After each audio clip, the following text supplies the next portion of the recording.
ecological issues. They affect us all. And so, tonight on Second Nature, we'll be recycling some old nature footage.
start the fucking show, eh?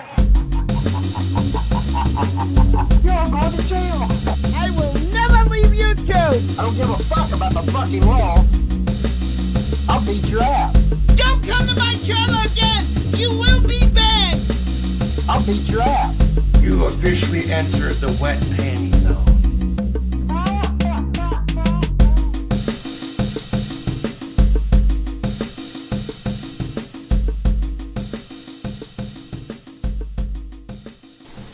Testing, testing. Can you guys hear me out there?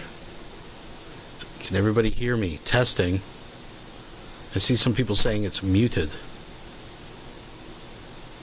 I'm not sure. Give me something out there if you can hear. Alright, let's see. What do we got? What do we got?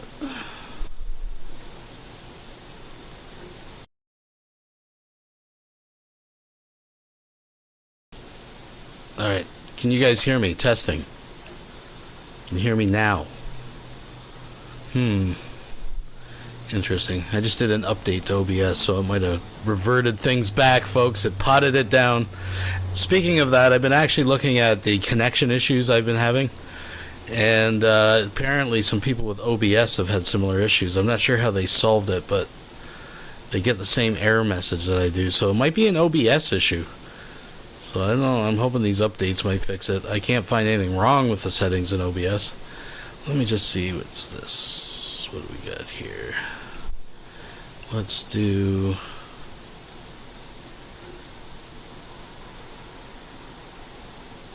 Let's do that. And let's do...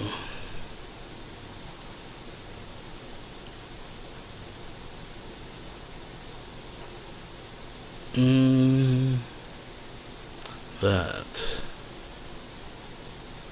Alright, well, we'll see how it goes, folks. You know, it's never a perfect situation. Speaking of Rev, we got a little bit of Rev coming up. We got,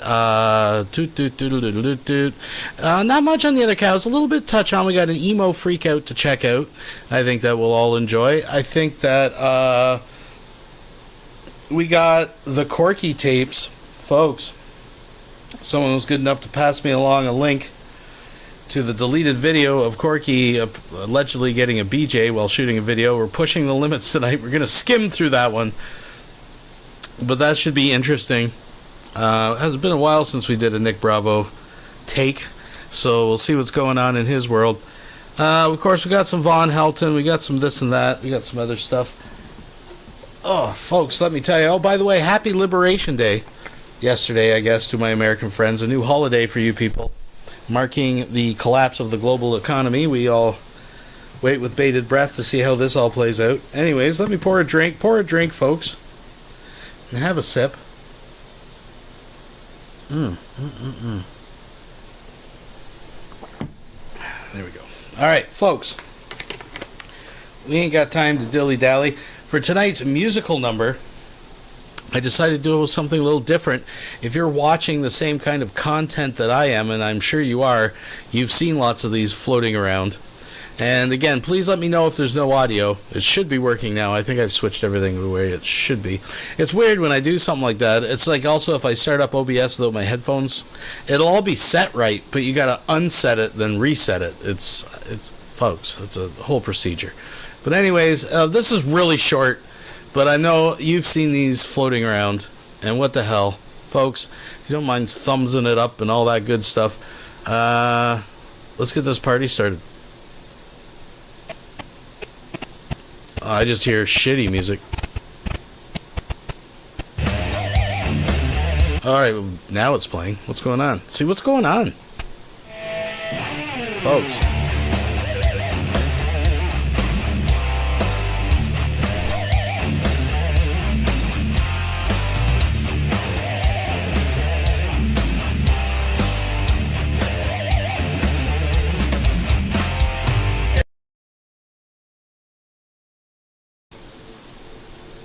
Yeah, I have no idea what's going on with my phone. We'll be right back. All right, here we go. Messages.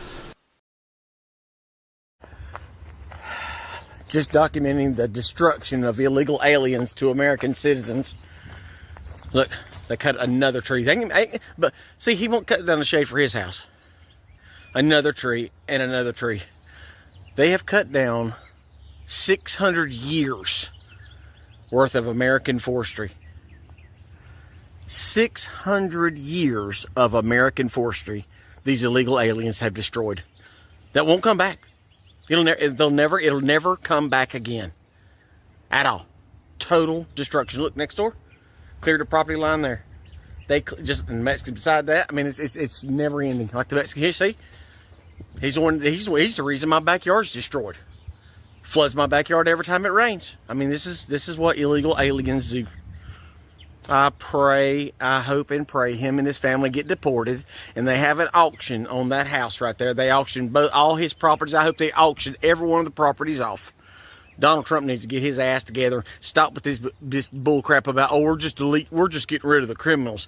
We need to get rid of the ones that's been stealing American tax dollars through welfare the past 20 freaking years. Tell me how these people come here from a third world country where they're supposedly, oh, they're financially prohibited from living a healthy life and a prosperous life, but they come straight here. Donald Trump just had to sign an executive order the other day ending the funding of illegal alien home ownership. They were funding illegal alien home ownership. I didn't get a home financed by the government.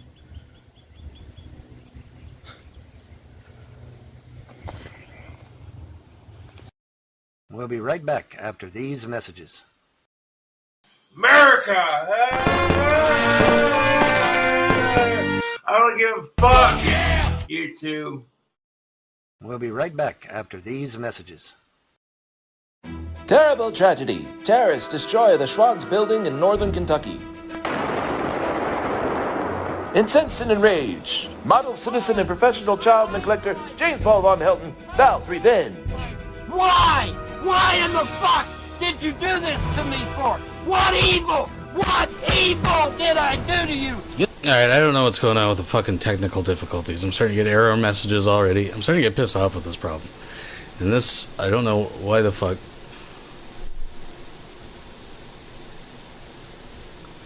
Looking at this list here. I don't know what's going on tonight. We're jinxed by the fucking... Fuck it, we'll just go from there then. I don't even care anymore. Go. Terrible tragedy. Terrorists destroy the Schwann's building in northern Kentucky. Incensed and enraged, model citizen and professional child neglector James Paul Von Helton vows revenge. Why? Why in the fuck did you do this to me for? What evil did I do to you? Using his vast knowledge of aerodynamics, Von Helton takes to the sky. The Adventures of Baron Von Shitstain. Using superior firepower to take out ne'er-do-wells. Sorry about your luck, terrorist. The Adventures of Baron Von Shitstain. Coming soon.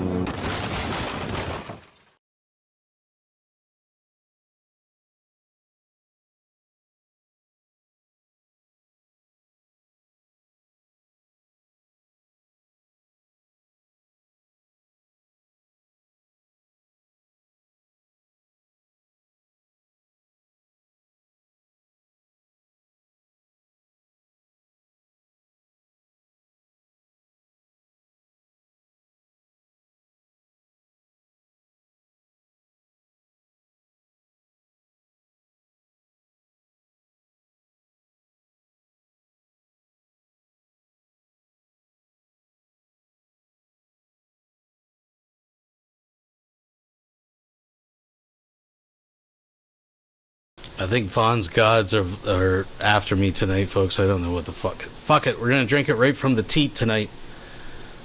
We're going old school. Where is it? Where the fuck is it? Alright. Doesn't it? Here we go. Fuck. What's going to go wrong next? Alright, so this is one of Vaughn's, this is I Was Right, something. I'm sure it's about Jews. I'm sure they're all about Jews. They seem to all be about Jews lately. We're going to, yeah, let's go large. There we go. All right. Fuck it. Right from the tip. Of the state of Michigan. Fuck it, folks. By Fuck the way, it. what is the Trump administration doing there? I mean, isn't that highly illegal? Isn't that against the Constitution of the United States for a foreign entity called Islam to take over one of our states? Isn't that supposed to be highly illegal and unconstitutional? So what is the Trump administration doing about it? I'll tell you what they're doing. As my friends over in the UK would say, they're doing fuck all about it. That's what they're doing. They're not doing a goddamn thing about it. Now, are they? No. But it gets better, folks, because like I said, this article was dropped right in my lap through other means, but it just kind of fell right in my lap. And so we're gonna discuss this because I was right. Now, I will remind all of you, but particularly my haters and my trolls, but I'll remind all of you, years ago, I contacted the FBI. I said, hey, I've been given information that the Muslim Brotherhood is trying to take over the United States. They have a 30-year plan to do so. And you all need to look into that because it's serious. It's not a joke. And to my utter shock and amazement, the FBI actually did investigate, found out I was telling the truth, and they made several arrests. This is all documented. But the problem is that apparently they didn't make enough arrests because Michigan is under complete Islamic control.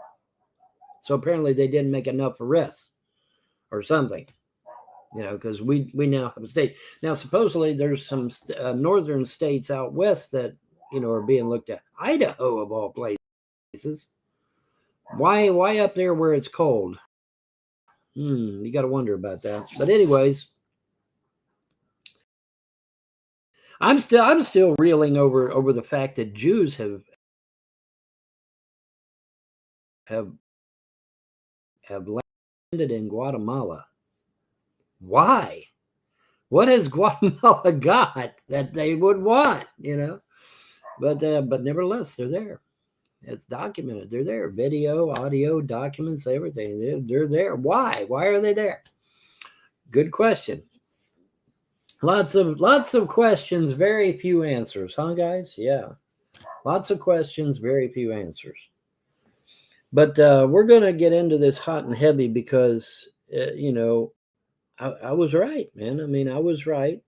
And as I read this article, people in Norway and Sweden and the UK and Ireland things are going to sound eerily familiar to what's going on over there in your country of what I'm about to read to you, because it was very telling, very interesting,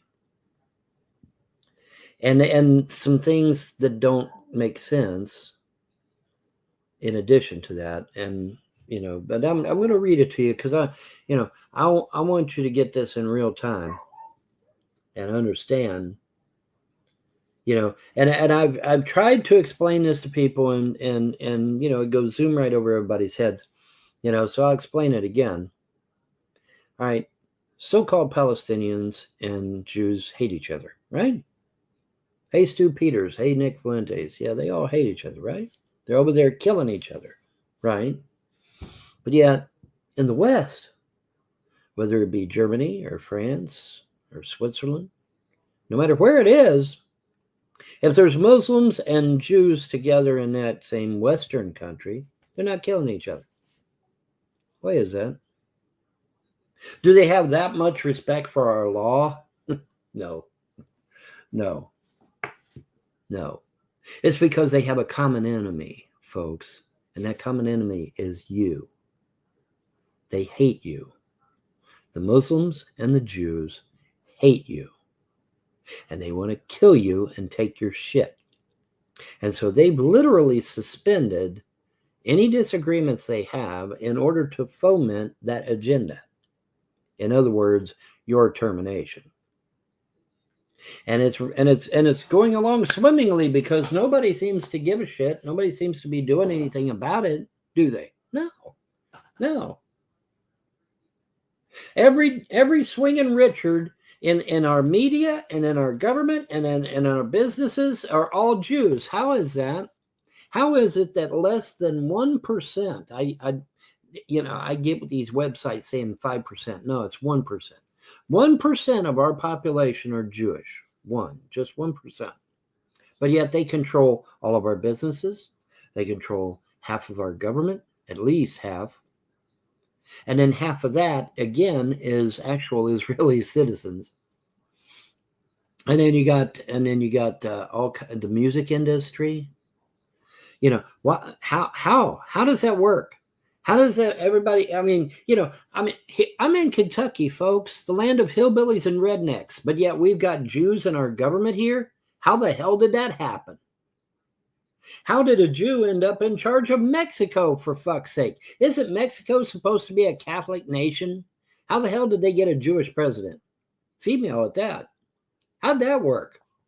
And again, the mystery of Jews, Orthodox Jews no less, you know, the pigtails and the black hat and the black suit. Guatemala? What the fuck is in Guatemala? Guatemala must have something or they wouldn't be there, right? Absolutely. So it's interesting how things are falling apart. They're falling apart for me and you. They're not falling apart for them. They're falling into place for them, which is what I meant to say. And it's just very interesting how everything's aligning itself. And I hope is to, expose all of the evil and destroy it ultimately. That's what I'm hoping.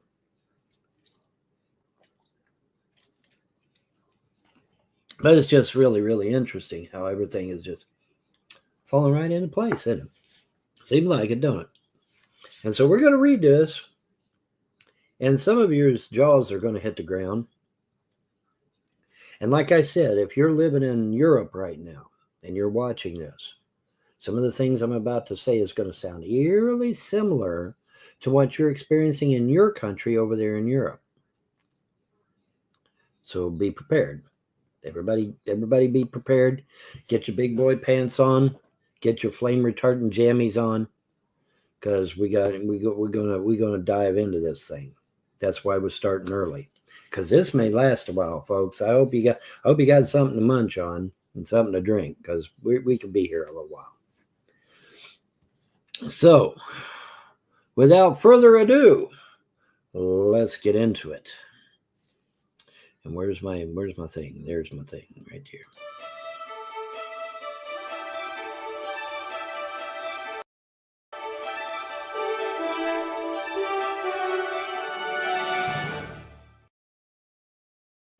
All right. Washington Times. Of course, the source doesn't matter, because they all, thousands of links. Okay, so it doesn't matter. New Jersey police officer wears Palestinian flag on uniform. I love my country, he says. I can stop right there and have a parade, right? I can stop right there and have a party right there, man. Let me say that again. New Jersey police officer wears Palestinian flag on his uniform. I love my country. I love my country? And that's why he's wearing a Palestinian flag, is because he loves his country. Well, first of all, Palestine is, pardon me. Hi, Brittany. First of all, Palestine is not a country. It is the name of a geographical location. It is not a nation. In fact, it's never been a nation. It is just the name of a geographic location. So-called Palestinians are not real. They were created by Yasser Arafat in 1970. They are not real. And, the more I tell people about this and show them evidence, the more they're like, what? Because they didn't know they were being duped so easily. But yeah, man, it was horrible. And unfortunately, Jimmy Carter and Bill Clinton were right there smiling at the cameras with Yasser Arafat, a terrorist. A terrorist. Oh, but he's reformed, Vaughn, you see. Oh, okay. Well, that makes it better, right? God. Oh, yeah. Jimmy Carter, Bill Clinton, and Yasser Arafat all standing up there on the stage, all smiling, waving. And it's like, man, and then comes Menachem Begin. And then he comes in and shakes hands with Yasser Arafat. Yeah, and it's all just sweet and roses. And, meanwhile, behind the scenes, they're saying we hate America. And we hate Americans. And, of course, the Palestinians in Arabic are saying, yeah, we're going to push Israel into the sea and kill all the Jews. And the Jews are saying, yeah, these guys are Muslim scum. We're going to kill them all. And yeah, it's just wonderful. Wonderful. I lived through that, folks. I watched that on my TV screen live. Okay. So I know whereof I speak. Okay. I'm not, it's not like I'm going by someone else's opinion on it. I lived it. I watched it on my TV live. There was no such thing as a Palestinian before 1971. I watched it happen live on my TV.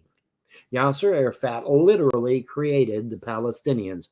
Actually, he didn't just create the Palestinians. He created a movement called the PLO, the Palestinian Liberation Organization. Well, now, who in the hell is that? They're a terrorist organization. And their goal is to kill Jews, pagans, and Muslims. Or their goal is to kill Christians, pagans, and Muslims. That's their goal. And people don't understand that. Or no, excuse me, Jews. Yes, the Jews, Vaughn, the Jews. I'm sorry. I get it right this morning. Yeah. I mean, you got to give him credit. He watched it live on TV back in 1971 when he was, what? Fucking 8 years old? 8-year-old Vaughn remembers this like it was yesterday, folks. It's early in the morning. Give me a break. It's 1 o'clock at, 1:30 now. 1:30 in the morning. Give me a break. But yeah, man, I mean, this is crazy, huh? Yeah. Crazy. New Jersey police officer wears Palestinian flag on uniform saying, "I love my country." The impetus being that America is not his country, that Palestine is his country. Right? Yeah. Yeah, common sense will tell you that.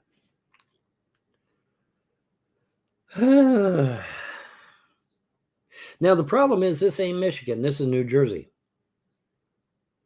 And as we get further into the article, you're going to absolutely lose your shit because there are thousands and thousands and thousands of Muslims in New Jersey.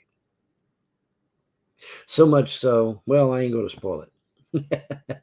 We'll read it in the article itself because I don't want to spoil this for you. I want this to burn the cobwebs in your brain to ash. All right. I want all the cobwebs in your brain burnt to ash and destroyed, so that you don't have any cobwebs in the brain anymore. You're going to be running on all 8 cylinders. But this is just wonderful. But I love this little comment under the picture. Under the picture, there's a comment that's very interesting. Listen to this. The Patterson Police Department headquarters is seen on February 16, 2024, nearly a year after the state attorney, a year after the state attorney general took over the department in Patterson, New Jersey. Now, I can stop right there and have a parade. Because then the question becomes, why does the state attorney general need to take over a local police station in Patterson? And is that even legal? Good question. That's a good question. Why did the state attorney general take over the department in Patterson, New Jersey? Whatever for. Geez, Vaughn, why don't you Google it? Lots of questions, right? Now, those of you that actually know a little bit about legal stuff and separation of powers and all this stuff, government related, are going to be like, hey, wait a minute. Can he do that? And the answer is, I'm not sure. I'm not so sure. But it's interesting, isn't it? Why would the Attorney General of the state of New Jersey need to take over a local police station? Why? Good question. And unfortunately, there are no good answers, at least not yet. But this article is just an absolute treasure trove of holy shit, really? That's you keep saying that comment over and over again. Holy shit, really? You'll say that several times when I read the article, because it's like, huh? It's just one of those mind-numbing things that just it's like, what? But anyway, here we go. Let's dive into this. All right, this is Monday, March the 24th, so it's only a few days old, unfortunately. I wish it was an older article, because then I might could use the excuse was, well, maybe it ain't so bad today. But no, this is only a few days old. Well, a police officer in Patterson. Vaughn does realize what year it is, though, right? Oh, no, it says 2025. Okay, fair enough. Vaughn got me on that one. I just looked up quick, saw the 24, and thought it was like a year-old article. No, he's... All right. Vaughn's got one. In about 12 years, Vaughn's got one. In New Jersey, says he wears a Palestinian flag patch on his uniform to pay homage to his ethnic roots and the city's large Arab population. That is not what he said.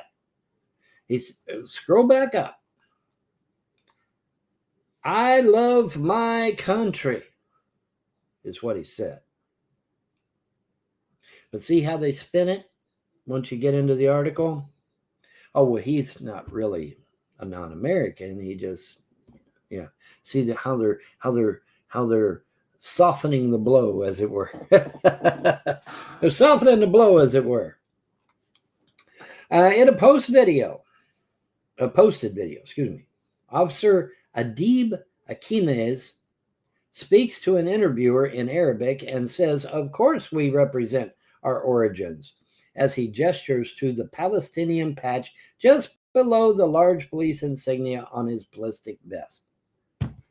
My family is Palestinian. I'm Palestinian, Officer Akinez says in the video. I love my country, Palestine. I love my country, Palestine. I love my country, Palestine. For fuck's sake, where is the Trump administration? They're on fucking holiday. That's where they are. They're on holiday. I love my country, Palestine, he says. Well, Vaughn, that's just one police officer. Oh, hold on to your hats, folks. It gets better. Oh, yes, it gets better. The officer said he was born in the U.S. and has been on the force for the past 3 years. The origin of the undated video wasn't immediately available. The Syrian Collective, a self-proclaimed pro-Israel terrorism surveillance group, picked up the video over the weekend. It's been shared by several other pro-Israel news sites and social media accounts. In the video, which does not appear to have been recorded recently, Officer Akinez says he joined Patterson's police department because the city has a large Arab community, and he says about 15 other Arab police officers in the department are of Palestinian or Jordanian descent. That's just the ones that are Palestinian and Jordanian. That's not the total number of Muslims on the police force. Did you get that sleight of hand there? Did you get that little shuck and jive, that little mini shuck and jive there? In other words, the inference being is that they're all fucking Muslim. That's the inference. Let me read it again. In the video, which does not appear to have been recorded recently, Officer Akinez says he joined Patterson Police Department because the city has a large Arab community. He says about 15 other Arab police officers in the department are of Palestinian or Jordanian descent. He says his fellow Arabs are interested in working in government positions so they can, quote, have a voice in the United States. Well, of course, because they want to push Sharia law. They want to push Islamization. They are here to wage jihad against the infidel. The infidel is you, American. Wake up. You are the infidel. You are the goyim. You are the kafir. And that's why they're here. Now, why is that? Because that's what their holy book tells them to do. And they do what their holy book tells them to do. If we want to make a name for ourselves in this country, we have to serve it, the officer says in the video. Washington Times has reached out to the Patterson police chief and the police union for comment. Good luck with that. Remember, folks, the police in Michigan stood right there and did nothing while Muslims threw rocks and water bottles at Christians and pagans and told them to get out of the state of Michigan. That video is floating around on YouTube somewhere too.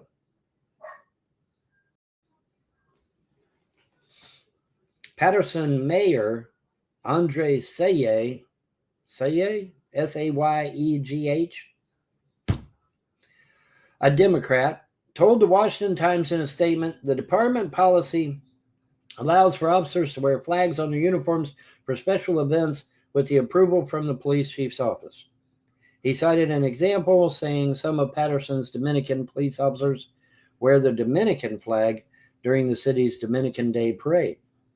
Since 2011, we raise a Palestinian flag every year in Patterson, Mr. Sayegh, a Catholic of Syrian and Lebanese descent, told the Times. What I say in my last video, you're either a Catholic or a Jew.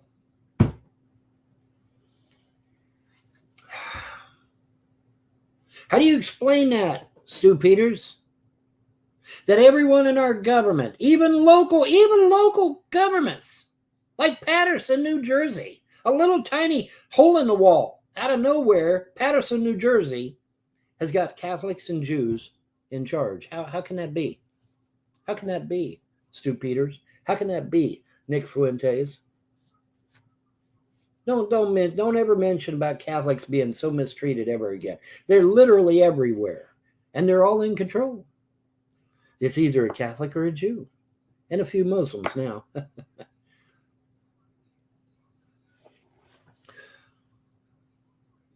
Patterson does not have space for xenophobia or Islamophobia. We embrace and celebrate our diversity. And where did that diversity come from? Oh, yeah, it came from a Jew by the name of Israel Zangwill in his book called The Melting Pot. And in a letter, he writes to his rabbi saying he wants to destroy the United States and turn it into an Israeli caliphate. Well, isn't that just ducky? Isn't that just ducky? The northern New Jersey city has long embraced its large Muslim community. Patterson is estimated to have the second highest concentration of Muslims among American cities. That's any Muslim city. With around 25,000 to 30,000 Muslim residents in a city of 160,000. The highest is in where, America? Where is the highest? Dearborn, Michigan. Dearborn, Michigan. Or should I say Michiganistan? Maybe I should say it that way. Michiganistan. Public schools, ready for this? Now this is, hey, you people over in Europe, perk your ears up because this is going to sound familiar to you. Public schools in New Jersey are now serving halal food and are closed on Muslim holidays. Mosques in the city broadcast the Adhan, or the Islamic call to prayer, on loudspeakers. In 2022, Patterson leaders renamed a 5-block strip of the city's main street to Palestinian Way. Some businesses installed signage in Arabic on their storefronts. Is any of this sounding familiar, Europeans? You Europeans that watch my videos, is any of this sounding familiar to you? Because it should. Last summer, get this, officials raised a Palestinian flag over City Hall to celebrate Palestine Week. We come to, quote, this is a quote, we come together in peace and live in peace, united as Palestinians, Mr. Sayegh said at the time. Let the world know that the Palestinians are peace-loving people. Really. And the section of Patterson where Palestinians live is the safest and strongest because of them. Yeah, because nobody else is allowed there. Nobody else is allowed there. No goyim, no kafir, no infidel beyond this point. That sound familiar, Europeans? Big sign up in English and in Arabic saying no non-Muslim beyond this point. Does that sound familiar, guys? Okay, and then we go to the comments. Okay, I'm not going to read the comments because there's only 2 of them, but at least they do defend this nation. The commenters will defend this nation, so that's good. But yeah, here we are again. I was right.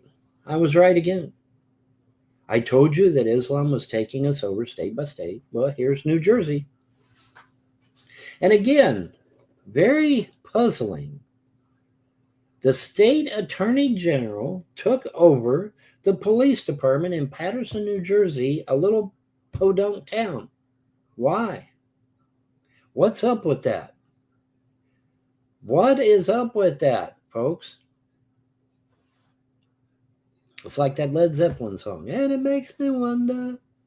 You know, what's going on with that? Why does the state attorney general need to take over a little tiny town in New Jersey and take over their police department? Why? That makes no damn sense, and it may be unconstitutional, but I'm not sure. But it definitely makes no sense. What would be the purpose? Makes you wonder, doesn't it? So, here we are, boys and girls.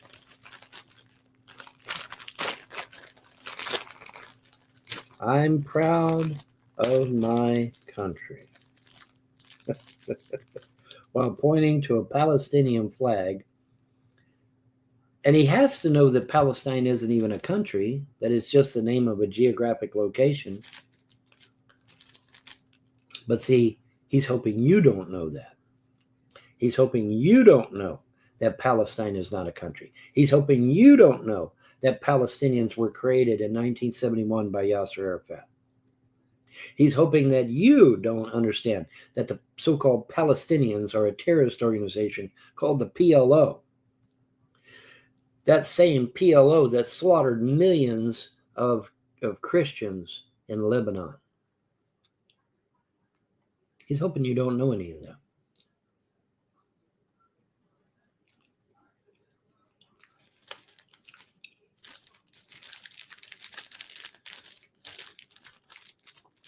And Stu Peters apparently doesn't know it, and neither does Nick Fuentes.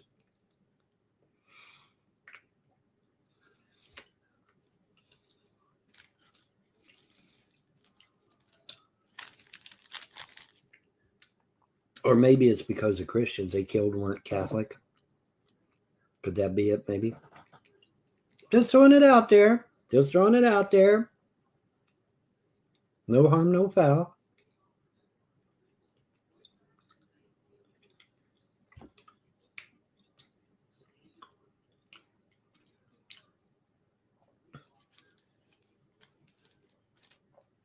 We celebrate our diversity by letting our country get taken over state by state by state.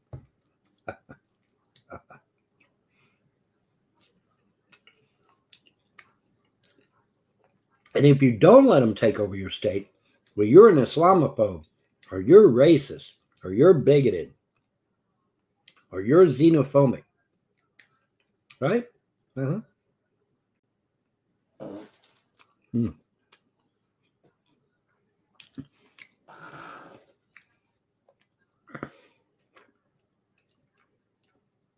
Isn't that just wonderful?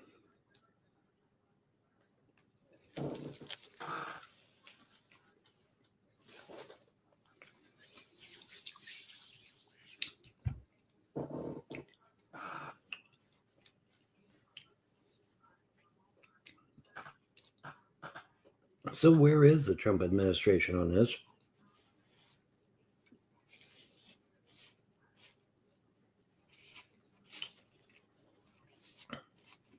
Particularly in light of the fact that the Grand Mufti of Islam, put a fatwa on the United States back in 1787. As far as I know, that fatwa's never been repealed. In fact, I don't think you can repeal a fatwa. I mean, I can Google it real quick and we can find out in real time. How about we do that? Just for shits and giggles. How about we do that? All right, let's do that in real time.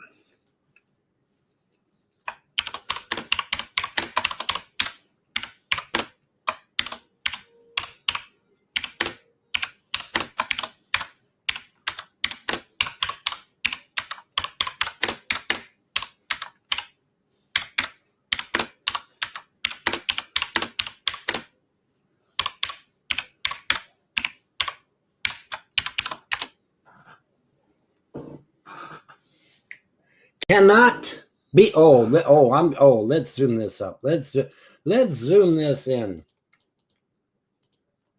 so that even the damn YouTube trolls can read it. Cannot be repealed.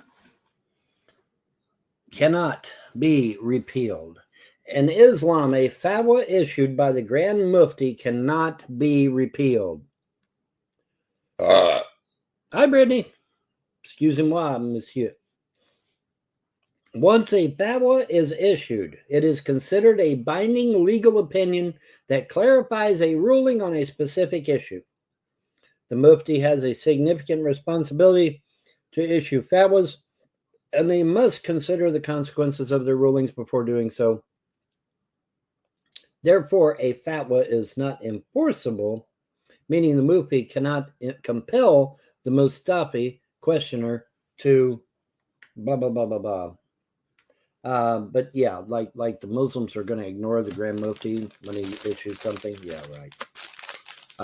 So the fatwa placed on the United States by the Grand Mufti of Islam back in 1787 is still there. It is still there, folks, which means any Muslim in the United States is a what? An enemy combatant.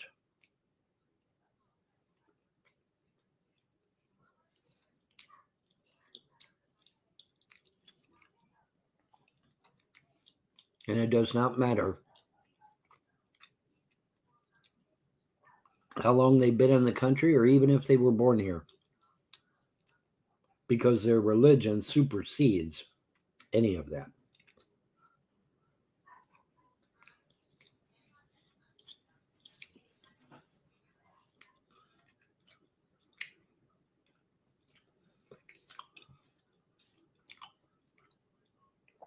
Cannot be repealed.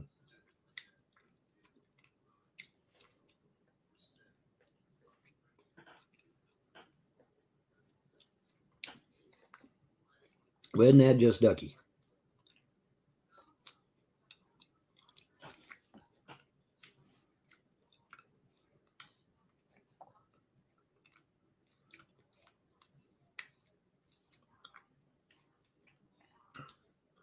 So now you know, and knowing is half the battle, right?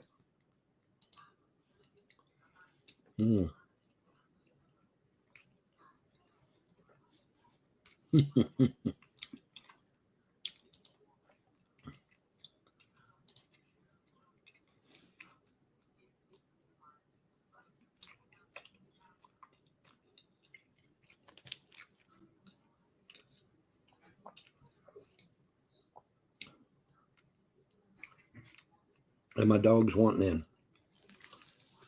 I'm gonna let my doggy in real quick.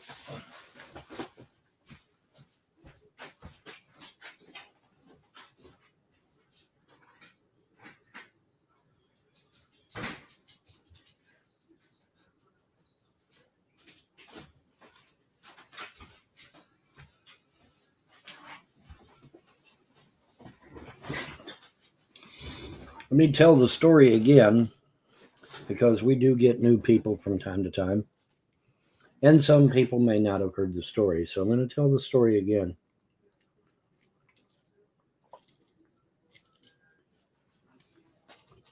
And the story goes something along these lines. I mean, obviously I wasn't there, but it goes something along these lines. Reports are coming in from runners to Thomas Jefferson that our sailors had been captured by the Muslim pirates in the Mediterranean. And he gets report after report after report, and he calls his admirals in, and he says, I want your finest ships loaded down with Americans, and we're going to go get our sailors back. He demanded to have a copy of the Quran in English. So he's reading, kill, kill, kill, kill, page after page, kill, kill, kill. He's like, my God, this is the most horrendous book I've ever read. Something to that effect.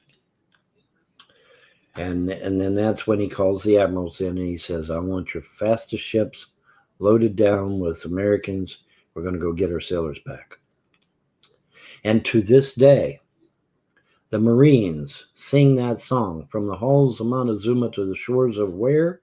Tripoli. Tripoli. Tripoli. I said Tripoli. So, what is that? That's about us going and getting our sailors back from the Muslims who were holding them for ransom. And the Grand Mufti placed a fatwa on the United States back in 1787 or whenever it was. I don't have the exact date in front of me. But he places that fatwa on us at that time. And as you just read, it cannot be repealed. It's there for life.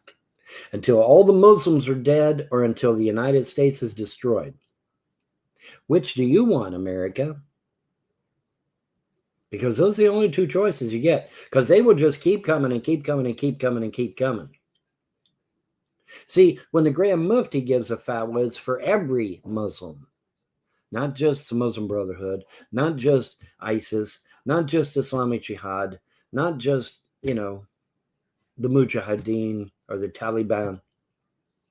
A Grand Mufti fatwa is for any Muslim to come here and kick our ass.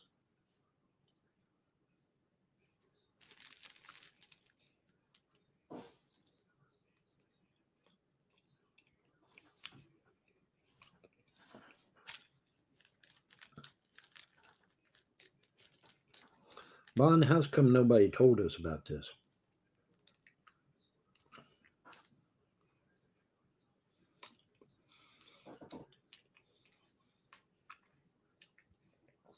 Yeah, that's a real good question, isn't it?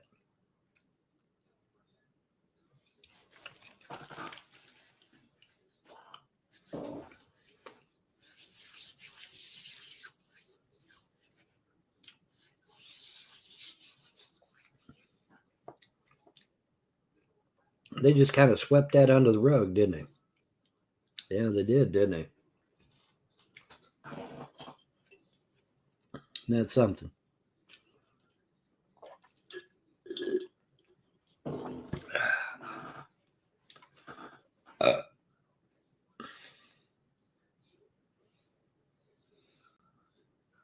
I got to read that again. That is just so bizarre.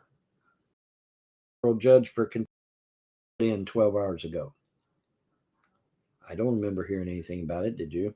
It wasn't on the major media. I don't think even Fox News talked about it. Just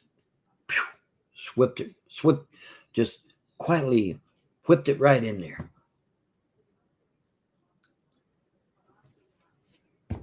I would not have known about it if I had not brought up the previous article where Muslims are taking over the state of New Jersey.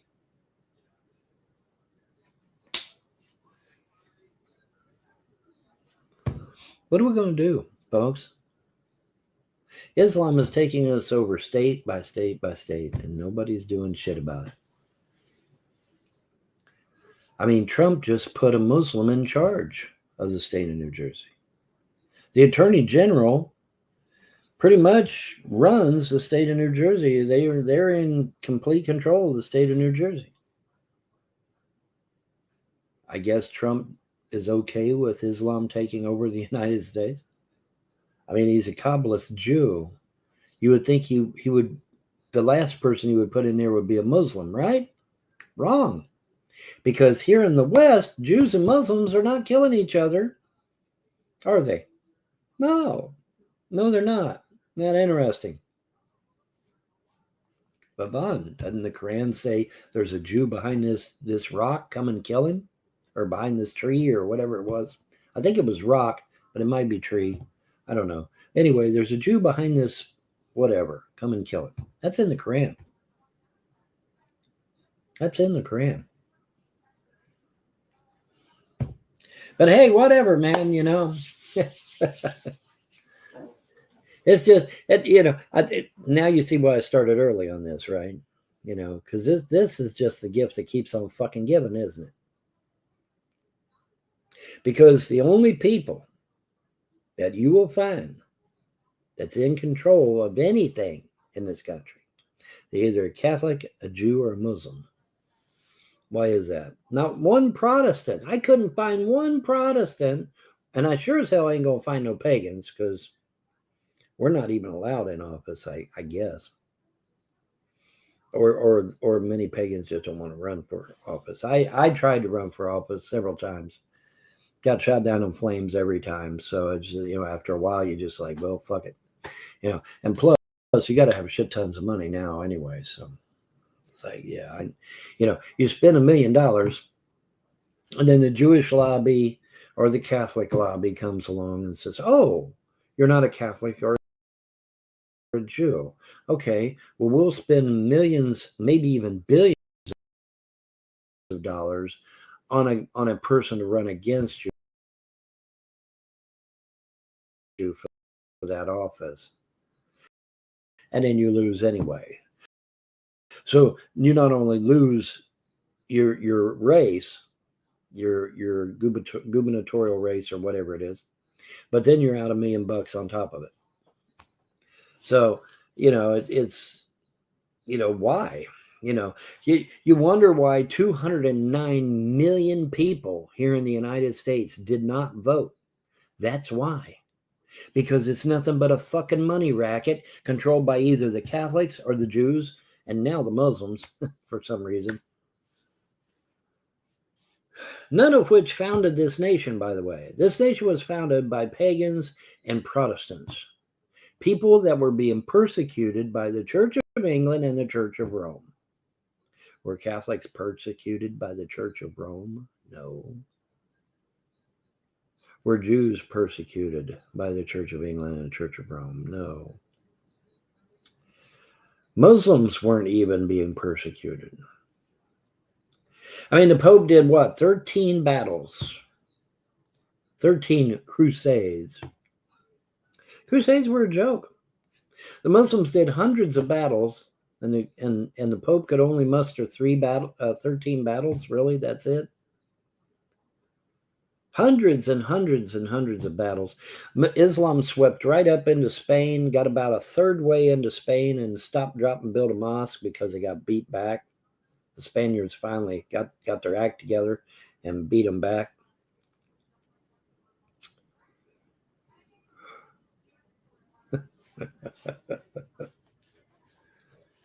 Well, Vaughn, this just can't be happening. Well, I'm sorry, but it is. Welcome to cold, hard reality, folks. And I, your humble correspondent, has been trying to warn you about it from day one.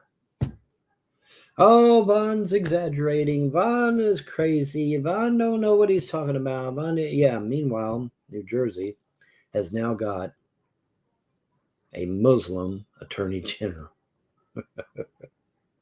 Sound familiar, London? London, England, who has a Muslim in charge of their city, right? Sadiq Khan, right? A Muslim? Let's skip ahead. I think we get the point. Being right.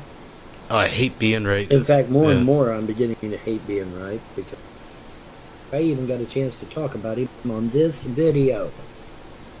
They literally got to the Attorney General before I even could talk about him on this video, and got his ass out of there and put Abba in his place. Abba, however you say it.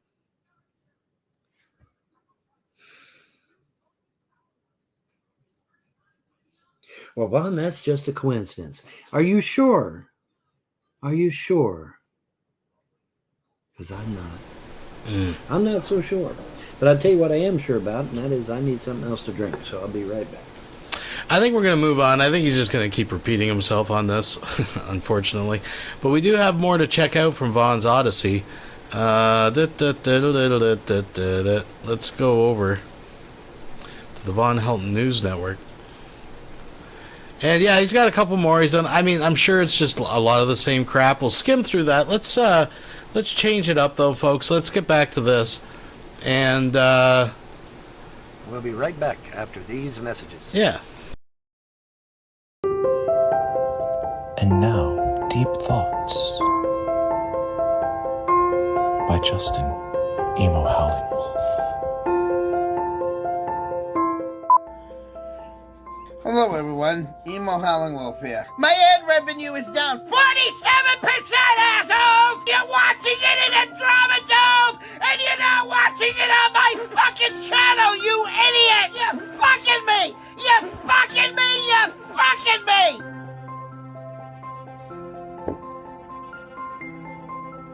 Bullshit! Good night.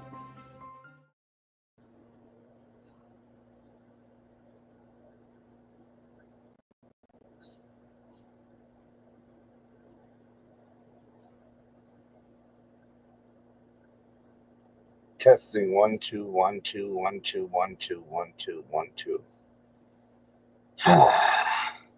Okay, so we got the one recorder in the house. The one person who's re-streaming me. The news reporter is in the room. So we got FGOT number 1 watching the live stream. Let's see if we can get FGOT number 1, 2, 3, 4, 5.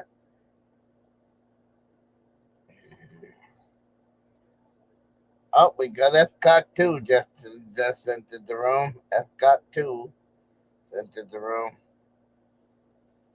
All right, now we need 3, 4, and 5, and then we'll start the live stream.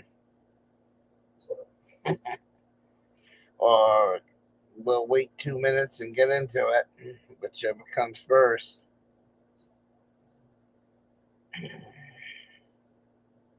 And I'm not paying attention to the live chat today because I'm in no mood for April Fool's fucking jokes today. But good old Massachusetts decided to pull a good April Fool's joke on Emo. Yes, they sure did. Those fucking motherfucking cocksucker and incompetent motherfucking assholes. So we're going to get into it in a minute, about 30 seconds.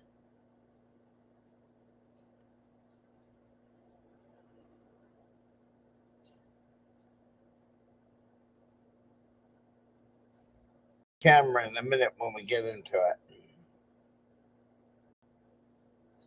Because, see, let me explain something to you. In July of last year, they found Karen Reed. It was a hung jury in the Karen Reed trial. They decided they were going to retry her again. In December, it was announced that the Karen Reed's retrial was supposed to start the end of January. So around the holidays, around Christmas time, I looked it up, and I believe her court date in January was the 24th or the 25th of January. It was in the 20s anyway. Okay? So I come on to YouTube. I go to the network that I'm watching the trial. And I got up early for this. And I'm sitting at the computer early. And I'm like, well, it's 8:30, quarter to 9, fucking live stream should start. And I'm waiting at the computer on the date that the trial was supposed to start in January. And all of a sudden, I don't see no news coverage. So I sat here for 2 hours. I waited till almost 11 o'clock. Then I went to Google.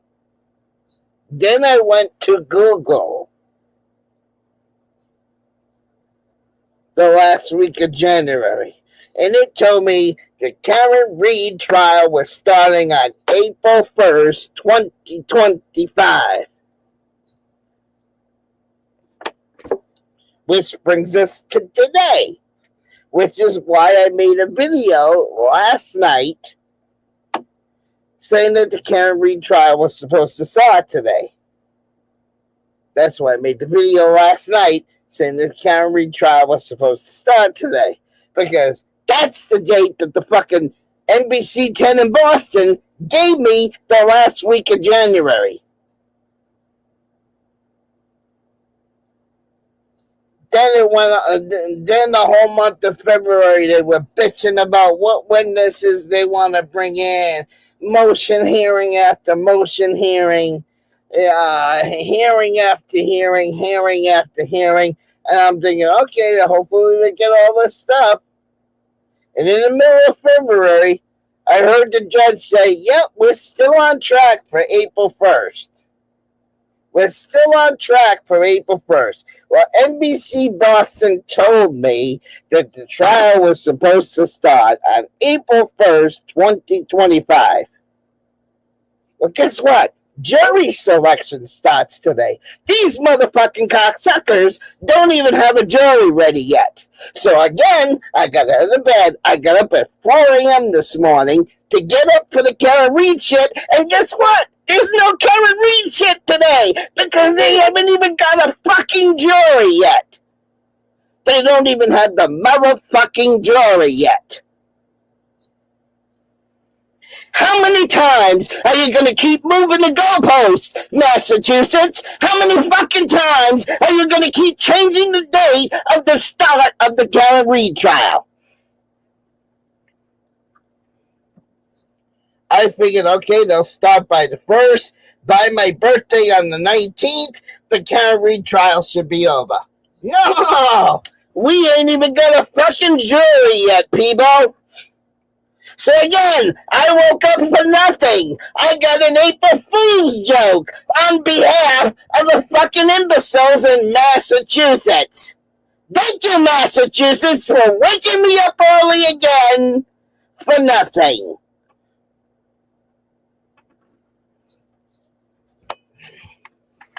Get the fucking trial started. You delayed it, and you delayed it, and you delayed it, and here's the date when the fucking trial was supposed to start, and you motherfuckers don't even have a jury? And now it's going to take up to 4 days for them to find a fucking jury. So we're looking at next week before the fucking trial starts. So guess what, motherfuckers? I'm going back to bed because I got an April Fool's joke today for the good old state of Massachusetts, thinking that they already had a jury, that everything was set to go. I expected at 9 a.m. this morning, I expected the DA to be doing opening arguments in the Karen Reed case, not selecting a fucking jury. These cocksuckers in Massachusetts, get off the pot, stop moving the trial date, and let's get on with it.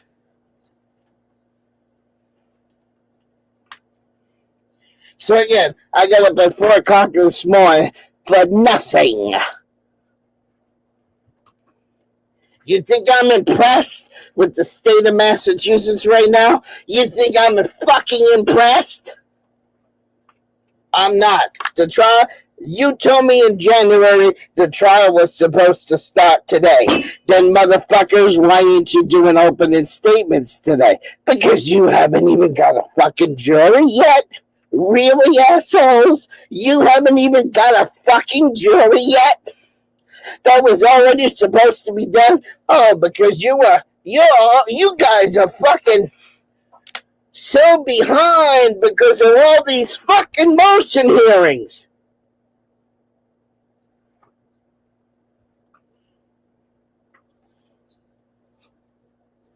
Bad enough to you realize, and I'm going to say this, and I hope he doesn't take this as a threat. Do you realize the first trial started April 29th and went to the first week in July? Because you had that cocksucker, the fucking DA, every 5 minutes going, objection, objection, objection. I heard objection so many times I wanted to drive up to fucking Massachusetts and cold cock the cocksucker. I told Mike, how many times did I say if he says objection one more time, I'm getting in the car and going to Massachusetts. That's why the trial took so long, because you had the cocksucker DA every 5 fucking minutes. This is why fucking one time when I was during my senior year, I was one of the coaches on the basketball team because I was over 18 when I graduated. So I was one of the assistant coaches of the team. And everybody knows, and of course, this is the guy you want assistant coaching your young boys' basketball team, of course. The one who used to dabble in diapers in the boys' bathroom and whatnot. Basketball, you have 4 quarters of 16 minutes. Ziggy, what is 16 times 4?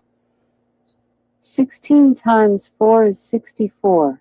So, in reality, with the time that they put on the clock on the high school basketball at 16, or was it 15 minutes? I can't remember. 15 to 16 minutes per quarter.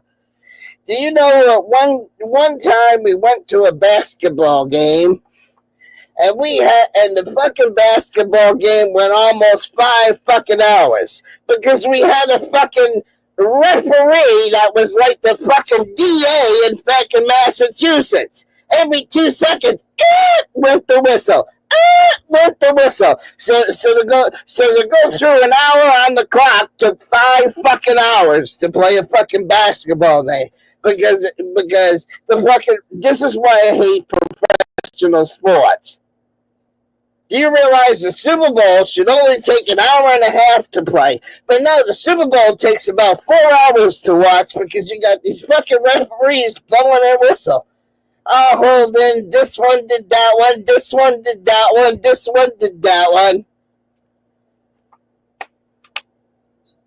Oh yeah, I wanted to so go up to Massachusetts and punch Larry, that fucking DA, right in the fucking face. Because that's all he did in the first trial. Objection, objection, objection over and over again. So it went days and days and days, weeks longer than what it had to been, because Allie's a fucking asshole. And I wanted to punch that DA's fucking lights out on the last trial. Okay, I think we know where he's coming from. Let's skim through this a bit. And he's worked up. He's passionate about this. So again, I got up for nothing. Multiple counts of felony DUI. Jeez. In some states, depending on what they want to do, in some states, I don't know if he's talking about DUI or fentanyl or what he was trying to say there. you can get up to 5 to 10 years in prison for felony DI. What? For a felony What? DWI or under the influence. From the 4 or 5 fucking bars she jumped to, and you got the fucking blood alcohol level that she was fucking, the level that she was at when they did the test. So in my eyes, yeah, she's 100% guilty of DWI. 100% of drinking under the influence. That's what she should be charged with. She shouldn't be charged with manslaughter. She shouldn't be charged with fucking murder, in my fucking opinion. Fucking believe. But here we are again, and they moved to trial for a second time because they ain't even got a jury yet. Turtle Boy's a worthless punk. He's a piece of shit. Turtle Boy's another guy I'd like to slap around a little bit because he's a useless piece of shit. Turtle Boy. Yeah, fuck you, Turtle Boy. Because of his coverage and the media coverage and everything, they're not going to go through a small group of judges. I just went back to the last motion hearing to the end of it just before I did this live stream, just to hear what the court calendar is, because at the end of every hearing, they announce the court calendar. Which ones might have heard about Karen Reed? Which ones might have seen Jackass Turtle Boy News reporting on the subject? Which one might know Michael monetization on YouTube to use it as and I'll use an example here. I remember when YouTube first started, you had to have like 300 subscribers to be fucking monetized. 300 subscribers. Then YouTube took the goalposts and went to 500 subscribers to get monetized. Then when I was monetized, they moved the goalposts again to 1,000 subs to get fucking monetized. Then they moved the goalposts again and said, well, you're going to have this, that, and the other thing to be monetized. You're going to have X number of watch time minutes. You're going to have X number of subscribers. And now you're going to have a certain number of minutes in shorts. I think it's like several million views on your shorts. So just like YouTube moving the goalposts, with their monetization, this is what fucking Massachusetts is doing. They keep moving the goalposts. We haven't even picked a jury yet. Really, Massachusetts? Really? You haven't even picked a fucking jury yet. Are you fucking serious? Or Larry, or whatever the fuck his name is. Oh, Kate Peters is laughing now because everybody at Masshole Report's getting a big joke on this. Hey, so even Kate Peters pranked me today. I got pranked by Turtle Boy. And every other asshole. Oh, Ron, I guess I'm going to say the whole state of Massachusetts pranked me on April Fools. I'm going to say that I even got pranked by fucking Rada today. Well, 3.5 fucking months late, because we're not to the end of April yet, but we're 3.5 fucking months late. I'm tired of waiting, Massachusetts. Either try this bitch or dismiss all charges.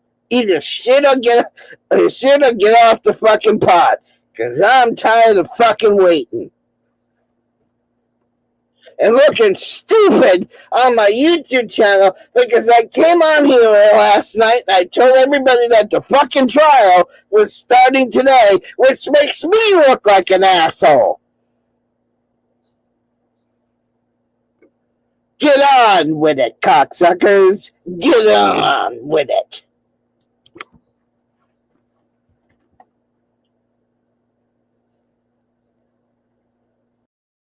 We'll be right back after these messages.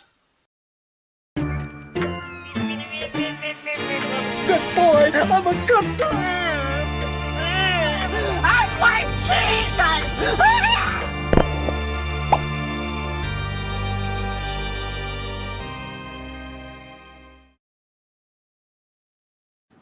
So I've been hearing some bullshit.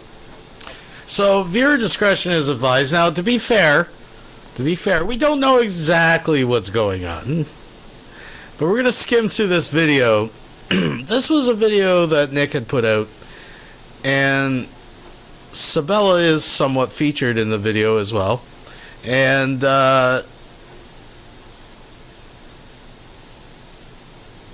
yeah, it was deleted apparently. I'm not sure why, YouTube, but we'll skim through parts of it, and you know, we'll see what he has to say, what he's talking about here. About Blue wanting to fight Rev. I don't get it. I don't get it. I'm sorry. Blue, you've given me every fucking opportunity. Oh my god. Oh my god. Blue. Blue. Blue. Motherfucker. Motherfucker, Blue. You're not gonna fight Rev. You keep saying Rev, or sorry, oh my god. Blue. Blue. I keep waiting for you, Bernie, Darren, TJ, to track me down. So, folks, I mean, I don't know what's. Let's just we're gonna skim through it. Fight me, wrestling, Greco-Roman wrestling. I love CM. Okay. Okay.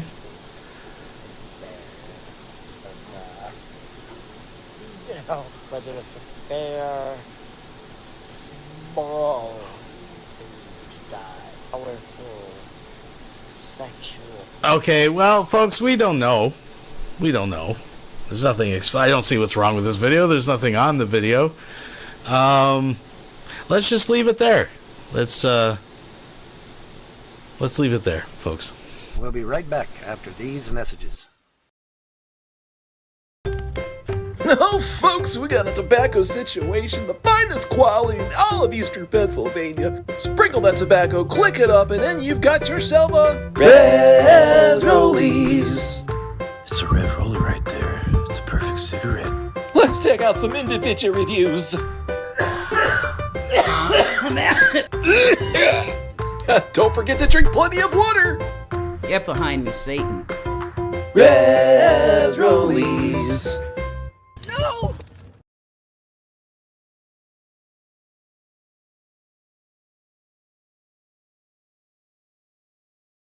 You know,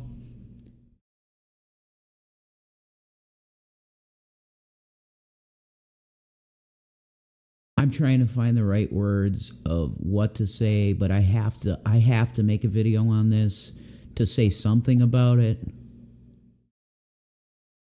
Our Teespring has been deactivated. This butt chug person comes into Shanny's latest stream that's about to start in 3 minutes and says, "Has anybody bought your merch lately?" They damn well know no one could buy our merch because somehow the store has been taken down. I am really sick and tired of having these crazy, insane standards put on us. That we have to be fucking perfect angels to just sell t-shirts. I'm really fucking angry. We'll be right back after these messages. It's 2023 and I'm still fucking crazy.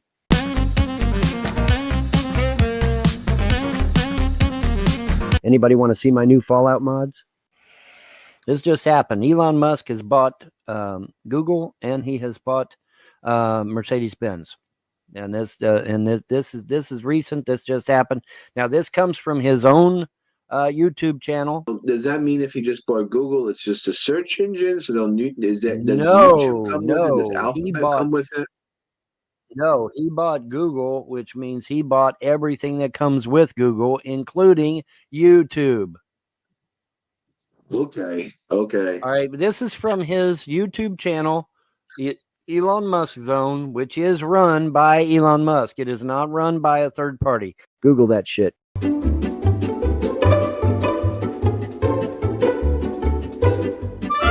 What's going to happen, ladies and gentlemen, is I'm going to be giving a huge data dump of what the trolls have been doing on YouTube to Elon Musk.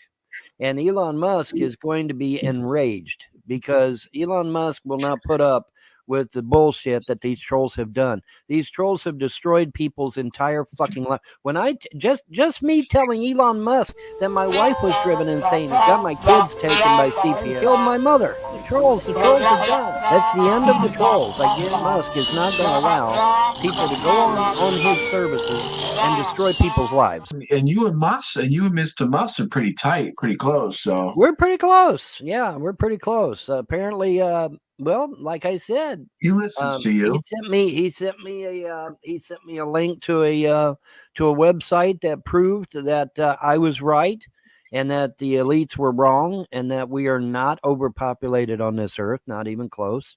Elon Musk sent me that link. Yeah, I remember that. You know, now he's not going to answer me directly because he's a busy man. He's got a lot of shit to do. When he finds out what these trolls have done to people's lives, how they've gotten people fired from their jobs, and they did it all for laughs too. That's the thing. They didn't do it because of some high lofty goal. They did it for laughs, for kicks. Destroyed people's entire lives for kicks. Them poor kids are never going to get a mother and their mother and father back ever again because of these fucking trolls.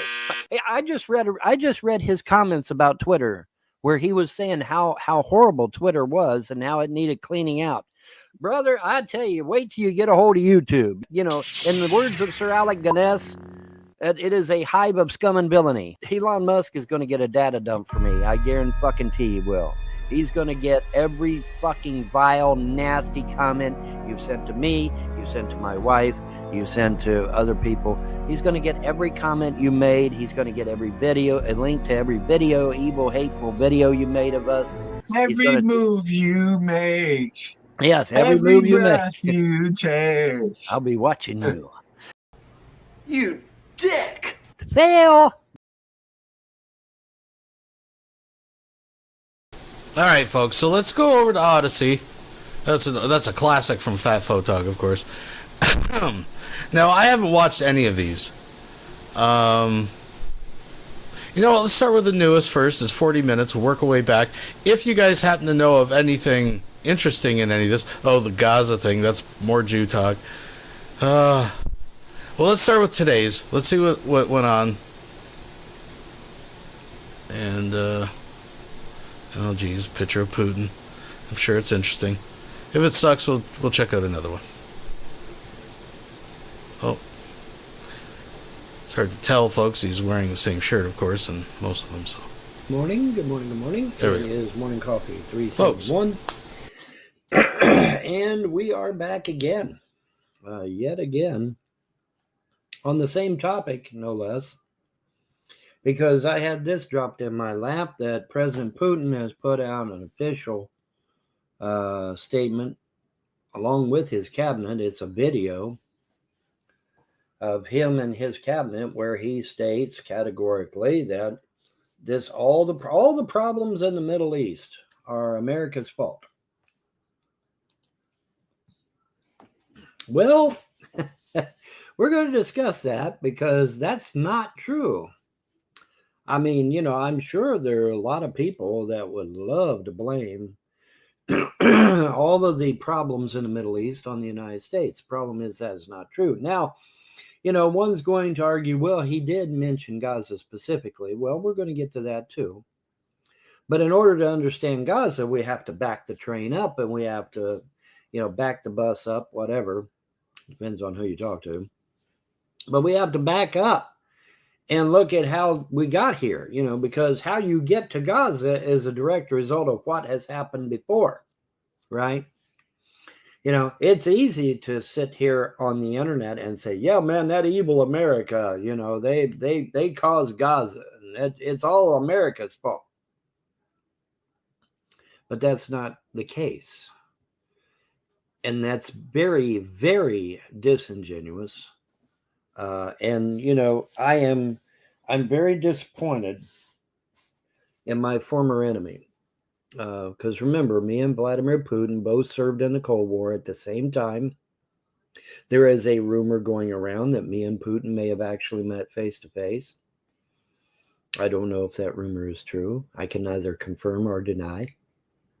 Anyway, what I will say is that I'm very disappointed in my former enemy because he prides himself on being a historian, as I do. And it was very disheartening to hear his words because they're not true. As a historian, you know, there's just no way that the Middle East problems can be blamed on the United States. It's impossible. It is literally impossible to blame the United States for what is going on in the Middle East. It's impossible. And you say, well, Vaughn, why is it impossible? Because America didn't exist. We didn't exist. We're only 250 years old. That's it.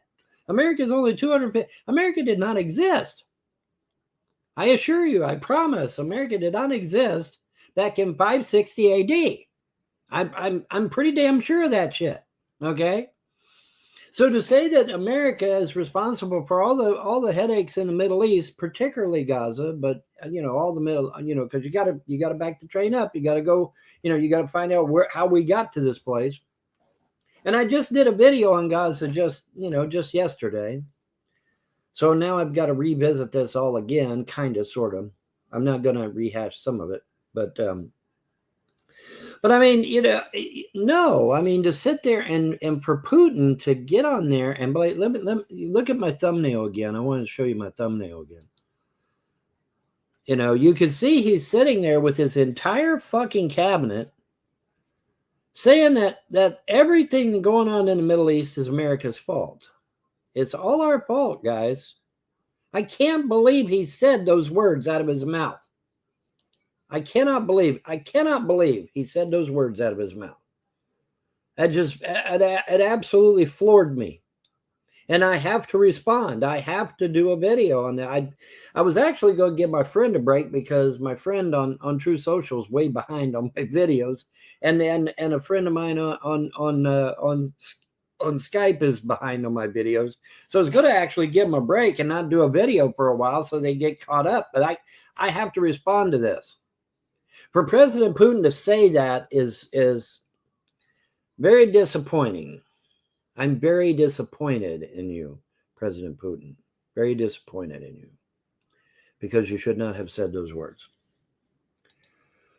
Whether it be Gaza or anything else for that matter. Again, like I said, I'm pretty damn sure America didn't exist in 650 AD. I'm pretty damn sure of that shit. Well, Vaughn, what the fuck happened in 650 AD? Oh, Islam happened. That's what happened. Before Islam came along, folks, there was actual peace in this world. I know that seems hard to believe, but there really was. There was actual peace in this goddamn world for the first time in thousands of years. And here comes fucking Islam to throw a monkey wrench in the whole goddamn thing again. And if you don't understand that was by design, I don't know what to tell you. I don't know what to say. Because it was. It was totally by design. And so, you know, I'm forced to respond to Putin's words because apparently he is not the historian that I thought he was. Because I'm pretty damn sure that the problems going on in the Middle East are a result of the creation of Islam, which in my humble opinion is not a religion. It is a cult of world conquest, posing as a religion. Now you say, well, how can you say that? I can say that because the history of Islam is literally covered in blood. You know, a true religion makes you look inward, makes you become closer to the gods, closer to the universe, not go out here slaughtering whole civilizations into oblivion. That's not a religion. That is a cult of world conquest. So I am really shocked and amazed by Putin's words, that he would literally try to saddle America with the problems that are going on in the Middle East. No, those problems can easily be attributed to the creation of Islam in 650 AD. No doubt about it. No getting around it. No way to spin it. And like I said, I'm pretty damn sure America didn't exist in 650 AD. Now, to Gaza specifically, as I mentioned in my video yesterday, there's this guy named Yasser Arafat. Yasser Arafat was a terrorist, a criminal, a convicted criminal, who was somehow free. I don't know why he was out running around free, to be honest, because he was a convicted criminal. I guess he served his time, but damn, and so he gets this harebrained idea, hey, I'll go to all the prisons in all the Muslim countries, Saudi Arabia, Turkey, I'll go to all the Muslim countries. I'll gather up all the criminals out of all these jails that were in the Middle East. I'll plop them down in the nation state of Israel. I'll call them Palestinians. And I'll create a new terrorist organization called the PLO, the Palestinian Liberation Organization. And I will demand a two-state solution in order to destroy the nation state of Israel.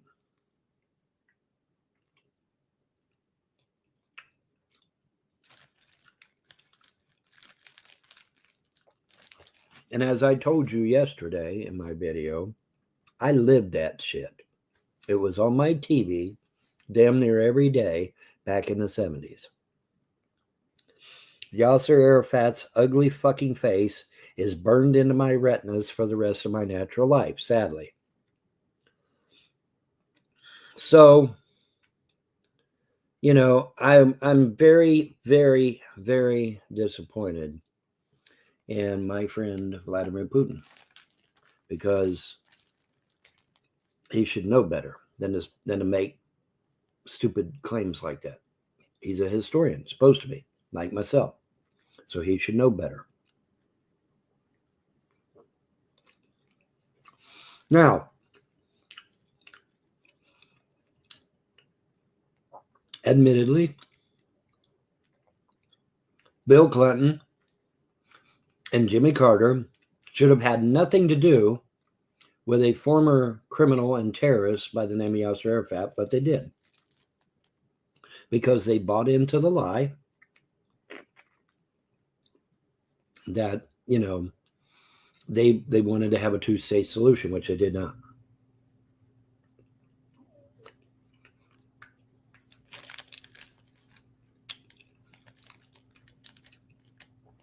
In English, Yasser Arafat said he wanted a two-state solution. But in Arabic, he said that it was the goal of every Palestinian, every man, woman, and child, to kill Jews and push Israel into the sea.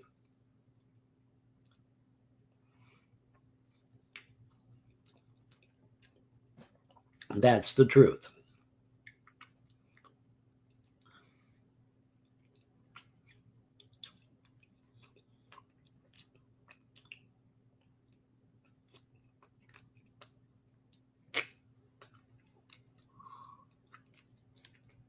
And while it's true that Bill Clinton and Jimmy Carter were there,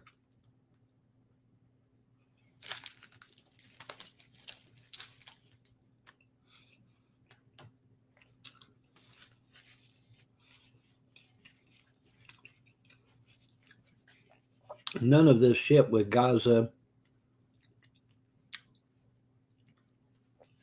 would even be happening. If Yasser Arafat had not existed, we wouldn't be talking about Gaza right now. We just wouldn't.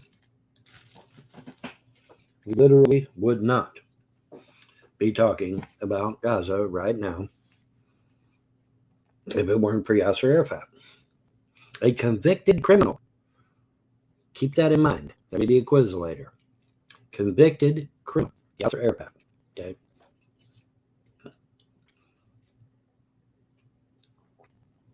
From Egypt, by the way. In case anybody's wondering. Now, we have to start with one of the more prominent things that occurred in history, which was the Ottoman Empire.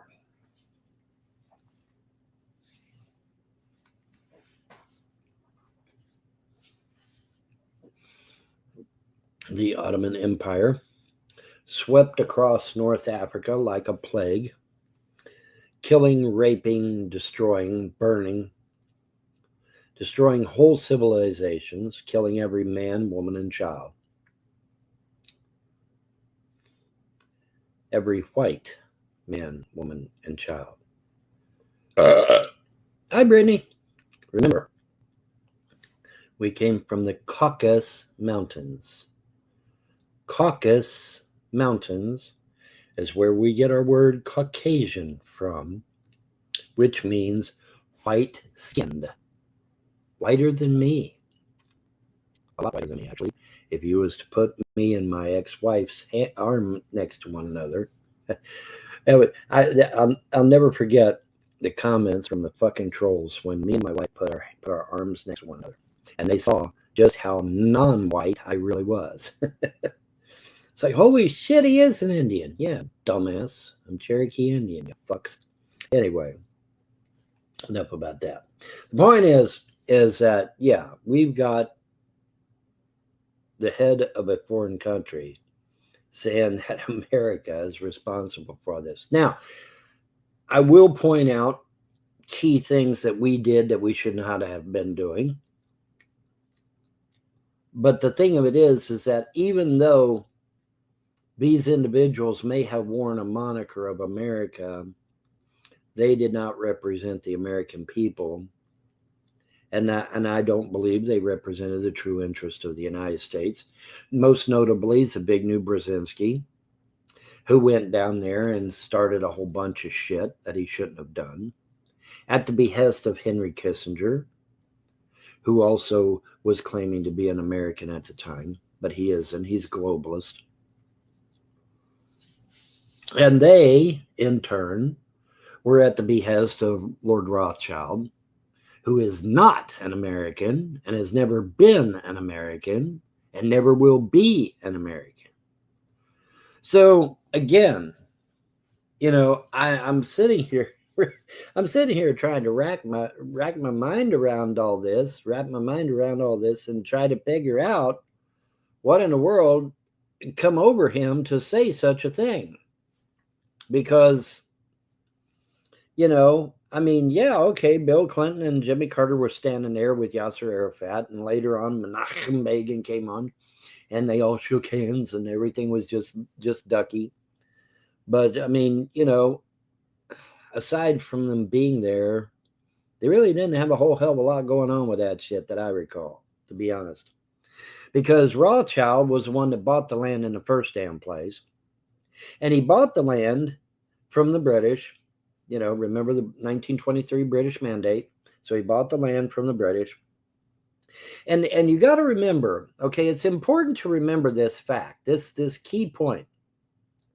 In the 1923 British Mandate, the Muslims were given a huge swath of land called Transjordan. Massive piece of land. The Jews were only given little tiny Israel, a little arrowhead-shaped piece of land called Israel.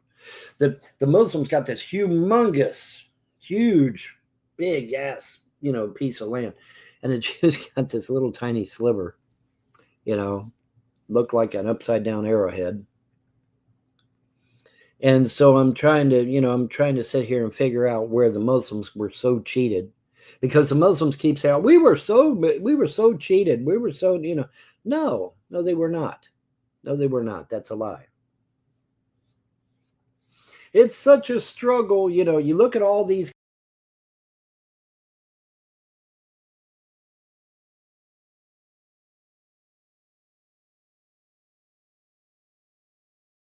countries that Islam has taken over in Africa and elsewhere, and we're in a struggle.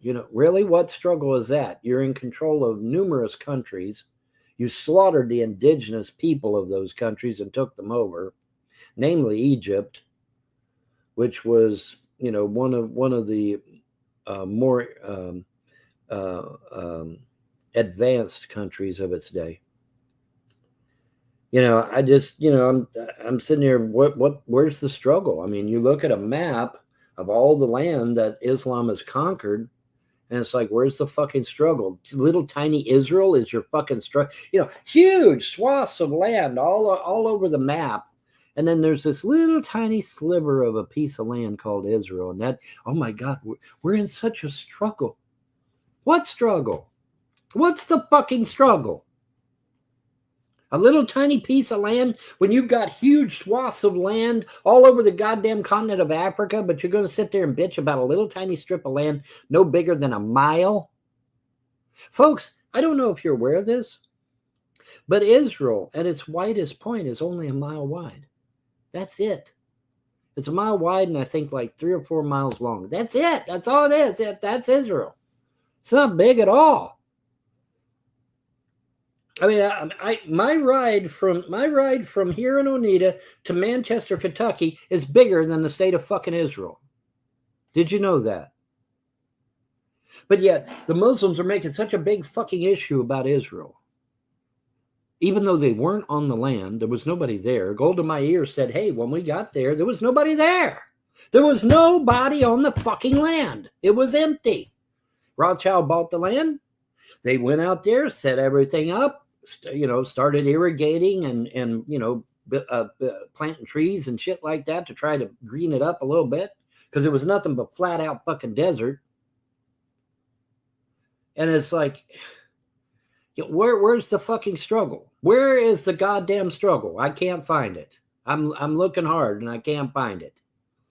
But that's what the Muslims will tell you. We're in such a struggle. It's such a struggle because of a little tiny strip of land, no bigger than a fucking arrowhead, and even shaped like one, ironically.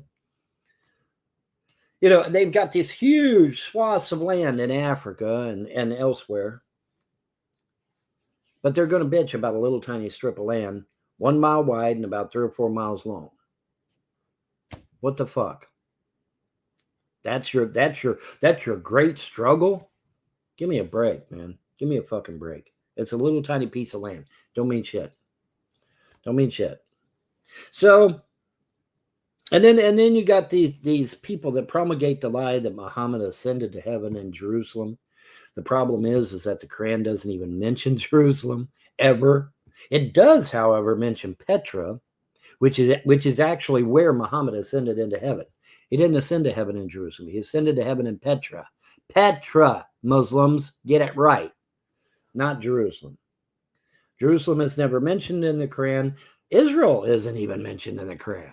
I don't think. I'd have to look again, but I don't think it is. But for sure, Jerusalem was never mentioned in the Quran. It wasn't. Okay? No. Muhammad ascended to heaven in Petra. Petra, not Jerusalem. That's a lie. Okay, but see, they promulgate that lie because they want to take over the fucking world, you morons. Hey, Stu Peters. Hey, Nick Fuentes. You got your ears on? Yeah, they want to take over the world.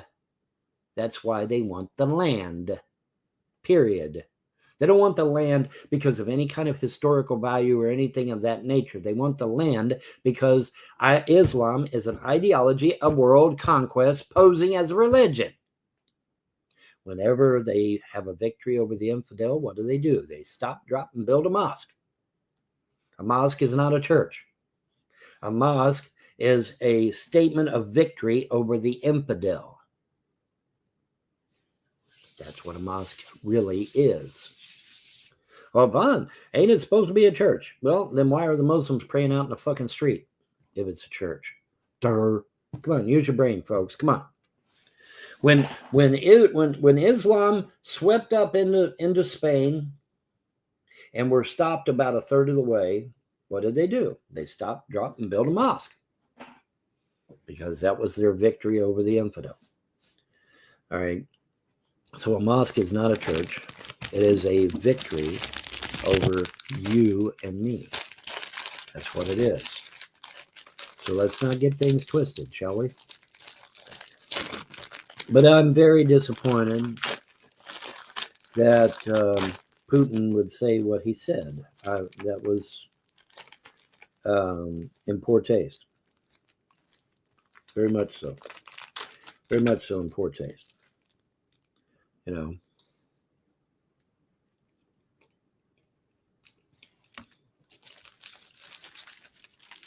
Now, I don't understand.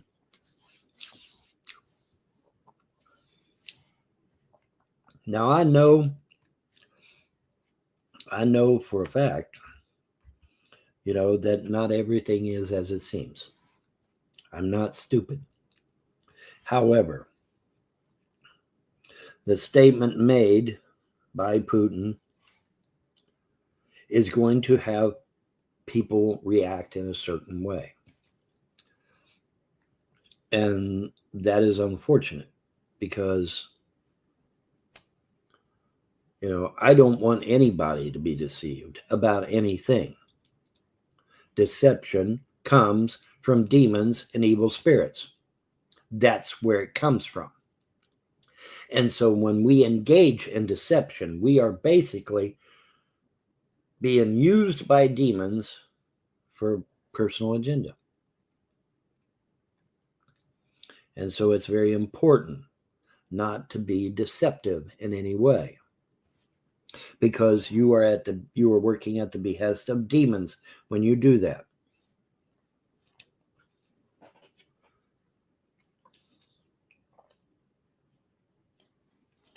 Putin has said in the past he is Russian Orthodox, which is an offshoot of Greek Orthodox, and that's fine. You know, but he's not, he's supposedly no longer an atheist.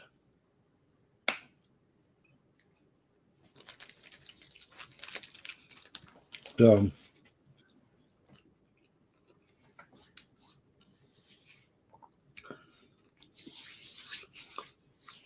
I would appeal to his spirituality to not be deceptive,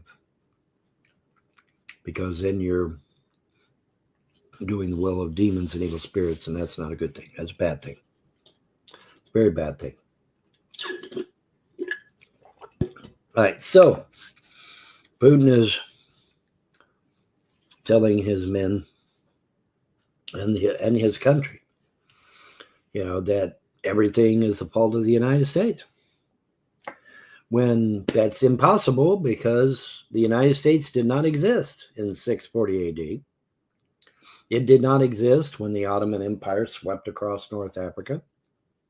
It did not exist when the Pope finally got off his lazy motherfucking ass and actually held the Crusades and then totally fucking boloed the whole damn thing. Pretty sure America was not around back then. I'm pretty sure America was not around when Muslims went into Egypt and raped and murdered and killed every man, woman, and child and took the country over. Now, I'm pretty sure America wasn't around back then. Call me crazy, but I'm pretty damn sure of that shit. So I'm just really beside myself at Putin's comments, because as a historian, he's full of shit. Sorry, but he is. Hi, Brittany. Pardonnez-moi, monsieur. But yeah, so I couldn't believe, you know, what I'm hearing. Now, you know, well, Vaughn, could the translator have mistranslated what he said? Well, yeah, it's possible, but I mean, you know, the translator was a human being. I mean, they're supposed to, tell you what the man said. So, I mean, I don't know. I mean, I got to go by what the translator tells me. And, so I'm sitting here watching this video, taking it all in, soaking it up like a sponge. And it's like, what the fuck? It's everything in the Middle East is America's fault. And particularly in Gaza and stuff, when we have nothing fucking due to it per se, other than the fact that, now Trump has stated he wants to turn Gaza into a resort strip and make lots of money. Well, I mean, what businessman doesn't want to do shit like that, right? That's our take on it. We want to make it into a damn resort and, have a bunch of strip malls and whatnot and make a lot of money. Well, and by the way, what's wrong with that anyway? Are we the ones that are killing, the so-called Palestinians that are nothing but terrorists? No. Are we the ones that created Hamas? No. Are we the ones that created Hezbollah? No. Are we the ones that created the Palestinians? No, that was Yasser Arafat did that. So, I mean, I'm having a hard time wrapping my mind around the fact that, supposedly America is this evil motherfucker that is, just the scourge of the Middle East. I'm trying to figure it out. Because like I said, Zbigniew Brzezinski didn't represent us. He represented the Rothschilds, which are Europeans. He worked for Henry Kissinger, and Henry Kissinger worked for the Rothschilds, not for America. So let's not get it twisted, boys and girls. Rothschild is not an American. He's never been an American. And Rothschild purchased the damn land anyway. And like I said, we've got Golda Meir on record saying that when they got there to set everything up, there was nobody on the motherfucking land. There was nobody there. Not a soul. And if there had been somebody there, let's play a what if, because Stu Peters, Nick Fuentes, and a bunch of other dumbass motherfuckers get on the internet. Oh yeah, well, they've been there for thousands of years. Okay, great. If the Palestinians have been there this long, what side were they on in World War II? I hear crickets chirping. What side were the so-called Palestinians on during World War II? Let's have it, boys. Come on. What side were they on in World War II? Oh, you don't know. You know why you don't know? Because there was nobody fucking there. That's why. There was nobody there. It was empty. Golda Meir said so. She said when they got there, there wasn't a living soul there. Maybe a Bedouin or two running around because they're nomadic. There was nobody there. So, I mean, cut the crap. Please cut the crap. All of y'all cut the crap. Palestinians are not real. Ukrainians are not real. Jews are not real. Quit believing bullshit lies. None of this shit's real. It's all fake as hell. Everything you believe. Let me show it. Let me put my boy William Casey up there again. We'll know our disinformation program is complete when everything the American people believes is false. William Casey, CIA director from the first staff meeting in 1981. Everything you believe is a fucking lie. All of it. Religion, science, all of it is a fucking lie. And the sooner you get that up here, the better off you'll be.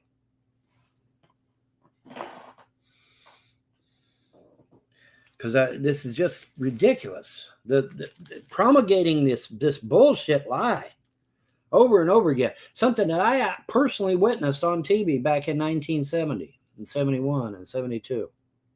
Lived it. I watched Beirut, Lebanon live on TV. I watched that shit. I'll never forget it.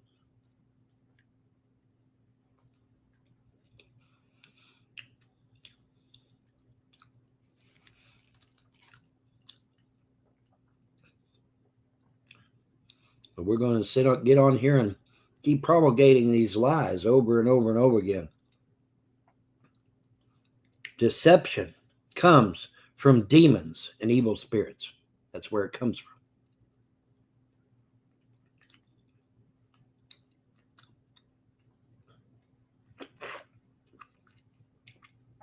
stop cavorting with demons.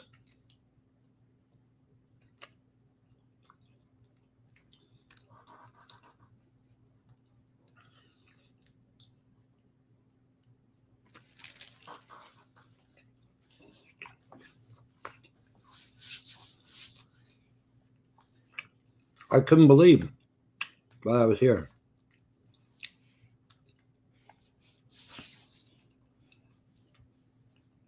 That the crap going on in the Middle East somehow America's fault. No, it ain't.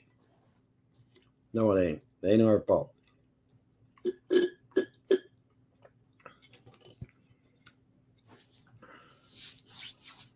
it certainly wasn't representative of what the American people wanted, that's for sure. I'm pretty sure if you asked Americans back in 1970, they would tell you that we ain't got no business in the Middle East. And they would be absolutely right, because we didn't. Got no business over there. It ain't our fight. Ain't got nothing to do with it.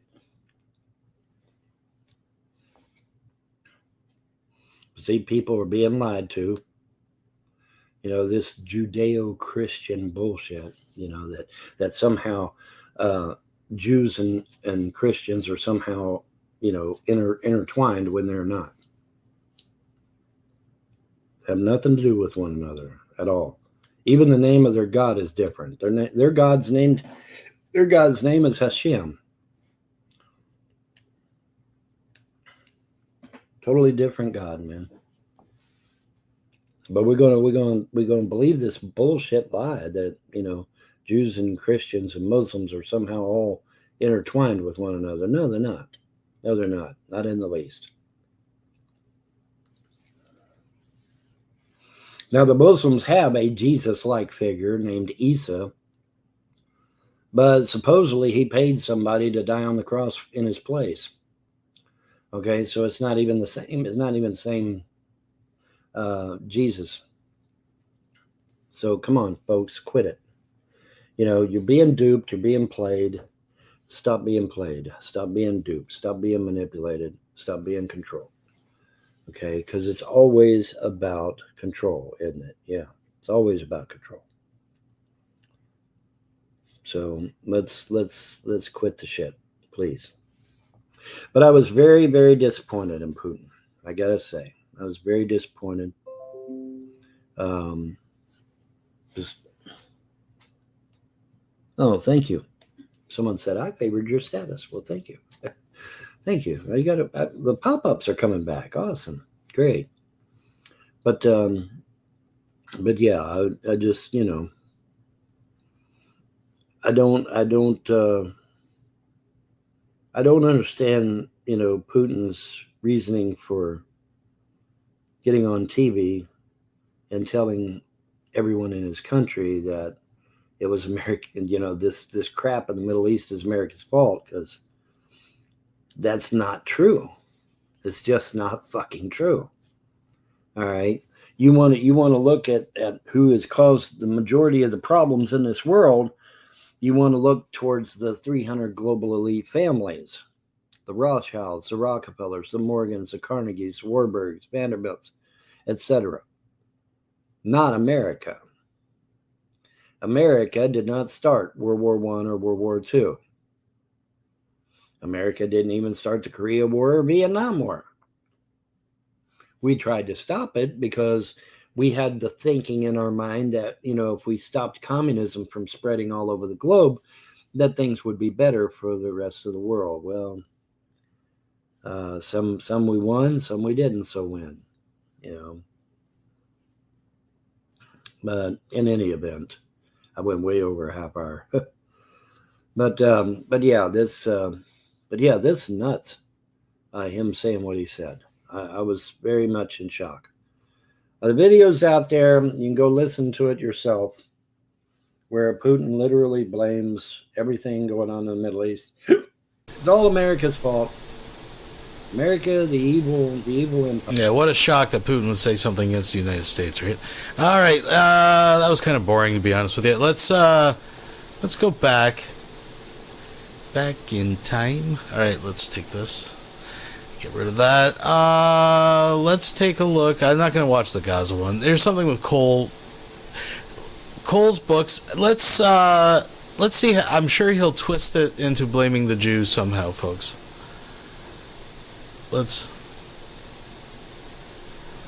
Morning coffee, folks.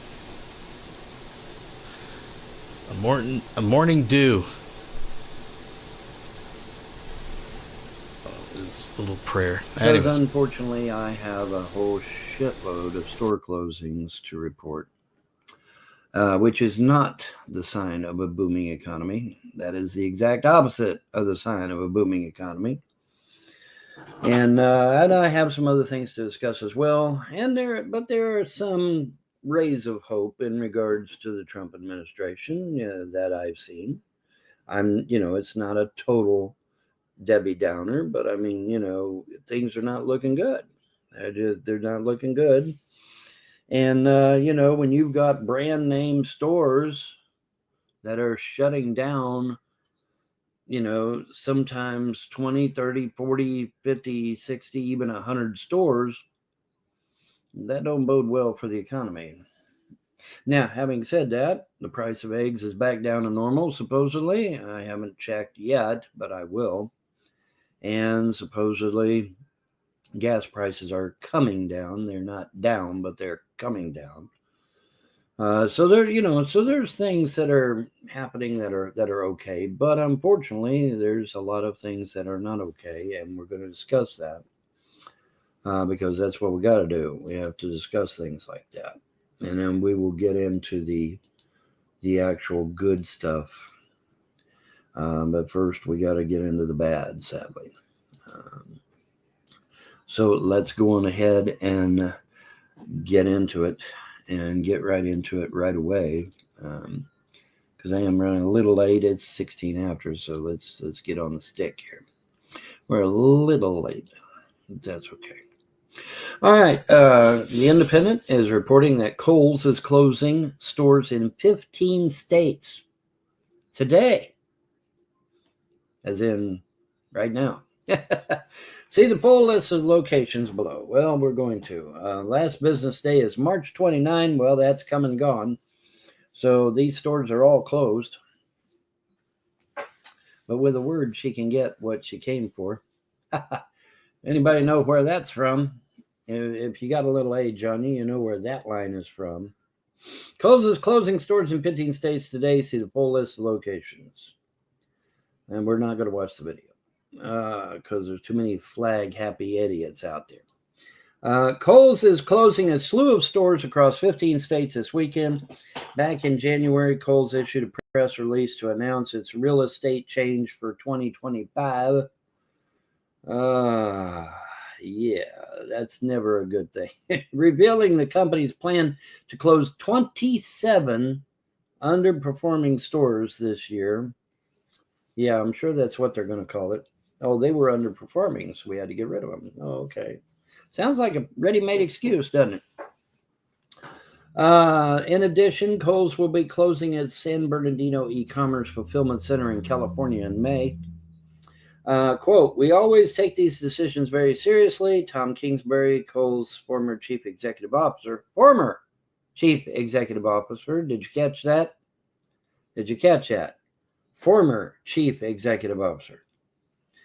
Said in a statement at the time, quote, "As we continue to build on our long-term growth strategy, it is important that we also take difficult but necessary actions to support the health and future of our businesses for our customers and our teams." Okay, unquote. So, but yeah, he's now the former chief executive officer. So we have to question, why? Is he former because he closed all these stores without permission from higher ups and now he's gone, he's fired? Or is he former chief executive officer because he sees the writing on the wall that Kohl's is getting ready to hit the dirt hard? And so he's literally taking the money and run. He's literally getting his money and getting the hell out of Dodge. Speaking of Dodge, we could talk about them maybe a little bit as well. But But yeah, so he is former chief executive officer. My thinking is the latter, is that, you know, he's like, holy shit, they're going to shut down 27 stores. My ass is out of here. I mean, you know, would you blame him? I wouldn't blame him. You know, holy shit, you know, 27 stores like that. Yeah, that's yeah, that doesn't bode well for the economy though either. Not just Kohl's, not just any department store, but the economy. What does this say about the economy when you have a major chain that's closing stores? That doesn't bode well. All right, that sends the wrong message. That sends the message that the economy is tanking, not doing well. And I wish I could say that Kohl's is the only one, but they're not. Many major chains are shutting stores all over America for underperforming, like Kohl's is doing. Underperforming, or is it because the economy is shitty? You know, I went to Dollar General. Well, does and a few other places. Shirley Vaughn, the economics expert, realizes it's basically the same thing. Underperforming means they're not making money. They don't say why. I think a big thing is that like digital purchasing has put a dent in a lot of these companies. But yeah, the economy sucks. Like, where the fuck has this guy been? Places. Oh, I forgot. And don't answer that. Quite a few empty shelves, which is always distressing when you go into a store and there's empty shelves. It's like, wait a minute, what? You know, because I mean, you know, and again, what's the story? Now you say, well, Biden, he's only been in office for 2 months. Give the guy a break, and I'm giving him a break. But I mean, you know, all these major stores chains shutting their stores. That's not looking good, man. You know that we're supposed to be opening stores and hiring employees, and you know, not shutting them down. So, you know, and you know, the argument could be made, and somebody already did make it yesterday, that, well, you know, Amazon and eBay and some of these online stores are kicking butt, and so maybe there just isn't the need for a physical location. And then you have the blacks in America that have absolutely lost their fucking minds and are now just breaking into stores and stealing shit out of the buildings. And which is true. I mean, they're on video. Where's the police? Where's the national? Fuck the police. No, where's the National Guard? I mean, you got thousands of blacks walking into fucking Kohl's and Sears and J.C. Penney's and shit, you know, busting out the glass and just walking in and walking out with thousands of dollars worth of equipment or clothing or whatever. Where's the damn police? Where's the National Guard? Where's something, anything? You got these leftist goddamn governors that aren't enforcing the fucking law. Enforce the law, governors.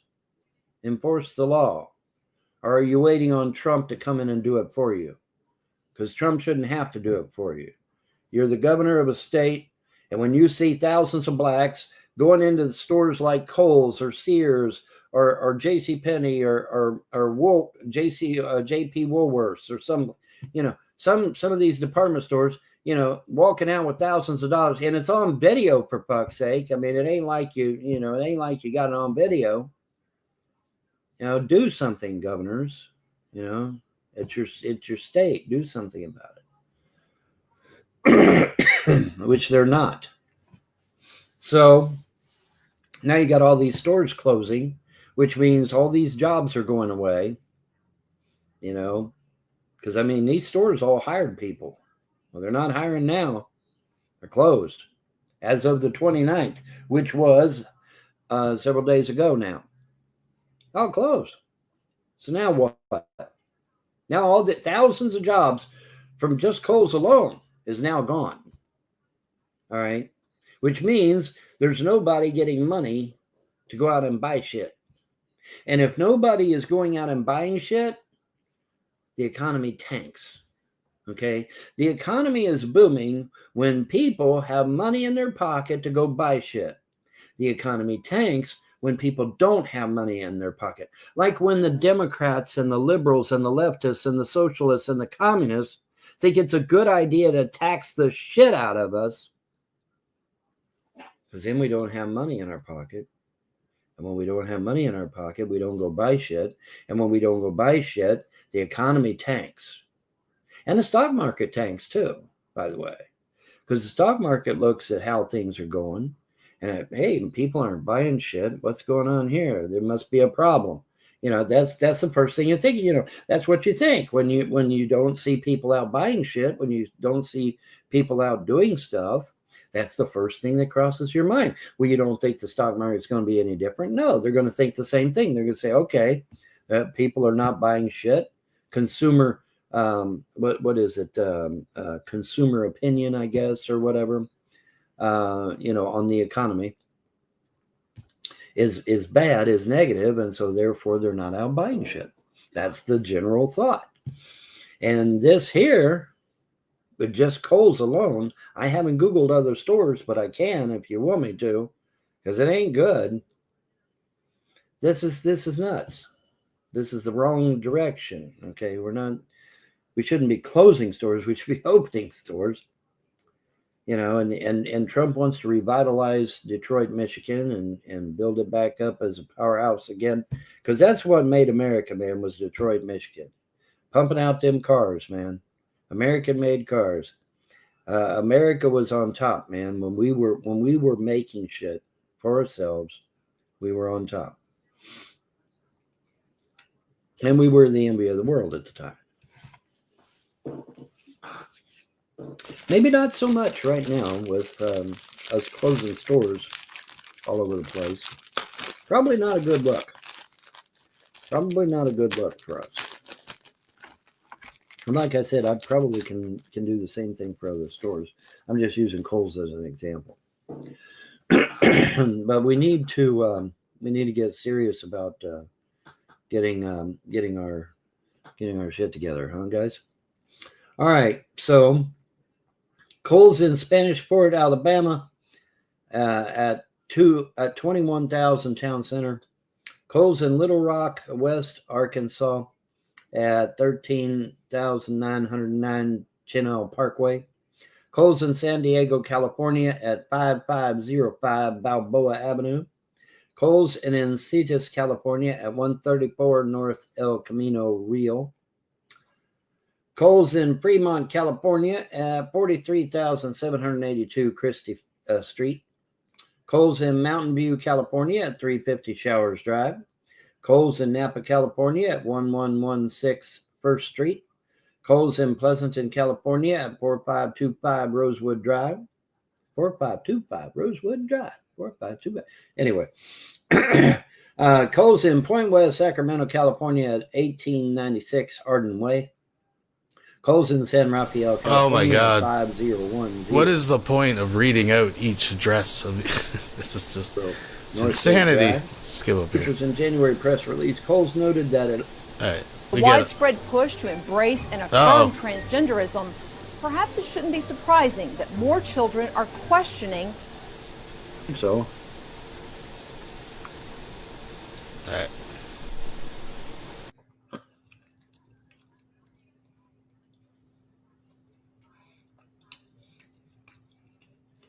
We'll just watch Vaughn now. And to that end, let me say that I think Elon's doing a good job. Elon's doing a good job, folks. Exposing waste, fraud, and abuse in this country is long overdue.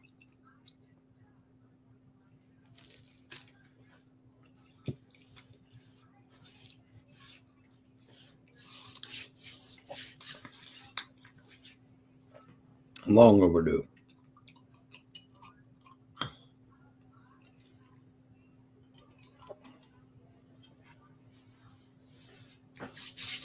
So, there's that. All right, let's see. Where's my next one? Now, like I said, I would give you some good stuff, so I'm going to. Now, this is from Sean Hannity, so it's going to be biased, of course, but still, you know, good news is still good news. And what have people been asking for? They've been asking for, to be, to be given some good news. So we're going to do that. SeanHannity.com, making America great again. Yeah. Rah, rah, rah. Cash is cleaning up. FBI director logs major wins in first month. MS-13 takedowns, narcotic busts, and more. And once again, we're not going to play the video. But speaking of playing the video, Quartering got flagged on Rumble or YouTube or somewhere for playing a video from someone else, and he got flagged. He's like, wow, I got flagged. I'm saying, yeah, surprise, motherfucker. Why you think I don't play the video? I never play the video. There's too many flaggers out there. No, I did not say a certain word.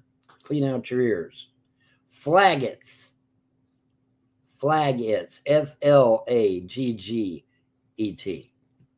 Okay? Or O-T. Is it O-T or E-T? I guess it doesn't matter. Anyway, the F-L-A. Okay? So clean the wax out of your ears. I did not say what you thought I said. Anyway, a strong month, a first month for Kash Patel. FBI Director Kash Patel is just 1 month on the job, but he's already logged some significant busts, including top MS-13 gang members and narcotics crackdowns. Under the leadership of Attorney General Pam Bondi, the Bureau is working aggressively each and every day to find violent criminals, no matter where they are, and bring them to justice, Patel told Fox News Digital in reflection on his first few weeks heading up the Bureau. Any success thus far is credit to the brave men and women of the FBI and our state and local law enforcement partners who do amazing work to execute the mission, he said. Now, let me stop right there, because I can use myself as an example.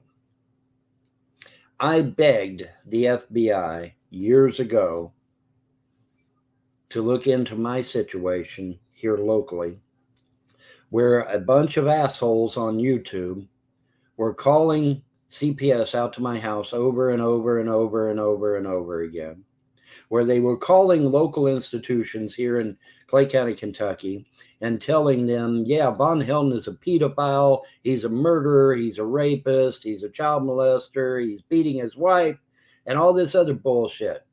And I asked the FBI years ago to look into it, and all I got was fucking crickets. That's all I got. All right.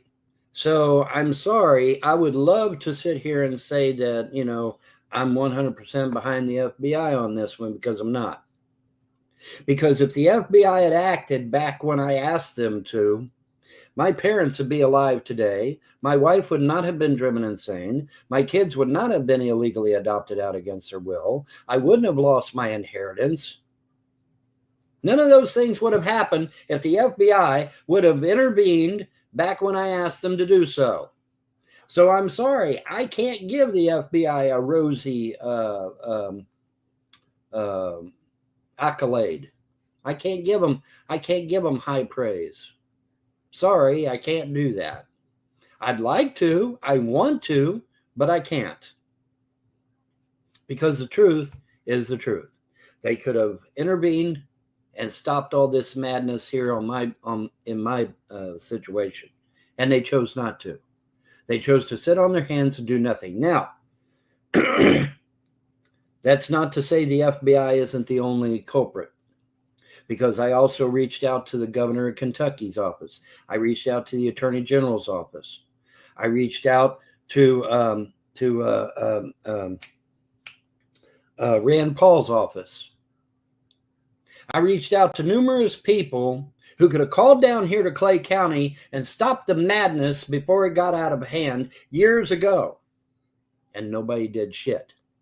Everybody sat on their fucking thumbs and didn't do a damn thing. So you're not going to get a rosy report from me. Sorry, you're just not. What do you want me to say? You know, I have to speak the truth. Remember, my parents are dead. My wife institutionalized. My kids taken away illegally.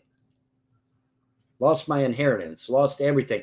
If I had been given my inheritance back the day we found out that these people had illegally obtained it, I wouldn't have lost the kids anyway, because, hey, I would have had, $32 million in my pocket. Obviously, if you're a multimillionaire, the government is going to be less apt to take your kids away. Durr. Sorry Wilson donated $5 through Super Chat. Apparently MS-13 ain't got shit on trolls, haters, and naysayers. That's right. We're still kicking. We're still kicking. Top of the list, folks. Thank you very much, Wilson. I do appreciate it. Folks. But, unfortunately, that's not how things turned out, was it? So I'm sorry, FBI. I can't give you a glowing recommendation. Sorry, I can't. Now, having said that, the FBI has responded to things I've told them in the past in regards to national security, such as the Muslim Brotherhood. I told them the Muslim Brotherhood had a 30-year plan to take over the United States. They investigated, found out I was telling the truth, and made several arrests. I told them that Dr. Eric Pianka was trying to kill everybody on the planet with an airborne Ebola virus, or at least he talked about it. They investigated, found out I was telling the truth, and went and talked to the guy. They didn't arrest him, unfortunately. They didn't throw him in a funny farm, which they probably should have, because that's what you do with people that want to kill all life on Earth. If somebody gets on a stage and says they want to kill all life on Earth, that's when the police show up and they arrest that son of a bitch and throw him in a fucking mental farm somewhere. Okay? But they didn't do that. But they did, to their credit, go talk to the guy, but they didn't make an arrest. So so I have a history with the FBI of telling them shit that's true, and then they investigate, find out I did tell the truth, and then they make arrests or they investigate. But then when it comes to my personal life, and I tell them, hey, I'm in danger, my parents are in danger, my wife's in danger, my kids are in danger, they don't do shit. Go figure. Even though I had a previous track record of them, of telling them the truth and telling them things that were important, they dropped the ball. Sorry.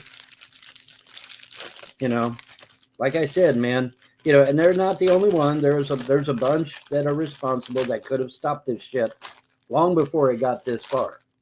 When a bunch of motherfucking assholes on the internet use the internet and their ability to talk shit to contact a local government and destroy a man's entire fucking family, yeah, the FBI should have intervened. Yes, the governor of Kentucky should have intervened. Yes, the attorney general of the state of Kentucky should have intervened. But they didn't. And now my parents are dead. My wife might as well be dead. She's a vegetable. And my kids are gone. And my inheritance stolen. Not to mention jewelry, guns, lawn equipment, etc. And I think people should be held responsible that could have stopped that shit. One fucking phone call from the governor of the state of Kentucky down here to Clay County, and none of this shit would have ever happened. But it happened because the governor sat on his ass and didn't do shit. The attorney general sat on his ass and didn't do shit. Rand Paul sat on his ass and didn't do shit. He was nice enough, though, to go to London and give 2 London police officers an award. Well, that was nice. But he couldn't save 3 little kids from being illegally seized at the behest of a bunch of goddamn online terrorists. Couldn't do it. Oh, well. Tough shit, man. You lose your kids because of a bunch of fuckwads on the goddamn internet. And by the way, is any of these motherfuckers in jail? No, not a goddamn one. Not one of them. So, So I'm sorry, FBI. You're not going to get a glowing recommendation from me. Sucks to be you. Maybe you should have actually intervened and done something. Any success, this is a quote, any success thus far is a credit to the brave men and women of the FBI and our state and local law enforcement partners who do amazing work to execute the mission, he added, unquote. And you already read that. Yes, I know. I read it again. Because the FBI didn't even bother to call down here and investigate, find out what the fuck was going on. No, apparently not. And I've used their IC3 website, which is their online, cyberbullying, cyber terrorism website. Used it like 5 or 6 times, leaving posts on their IC3 website, calling them by phone, emailing them. Didn't do no fucking good now, did it? Sure as fuck didn't save my mom's life, did it?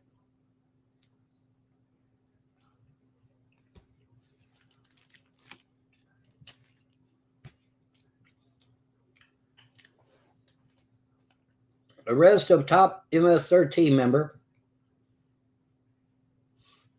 The FBI this week announced the arrest of top U.S. MS-13 leader, 24-year-old Salvadoran national Henry Josu Villatoro Santos. Alrighty. I thought I felt something crawling on me, but I guess not. Santos was captured in Woodbridge, Virginia, and was charged with being an illegal alien in possession of a firearm. Officials told Fox News this week that Santos is one of the top 3 leaders of the MS-13 gangs in the U.S. Interesting that he's in Virginia. But I'm glad they found him. Don't get me wrong. Bondi U.S. Attorney General and Patel both watched the arrest take place from a nearby tactical operations center. Most wanted fugitive arrests.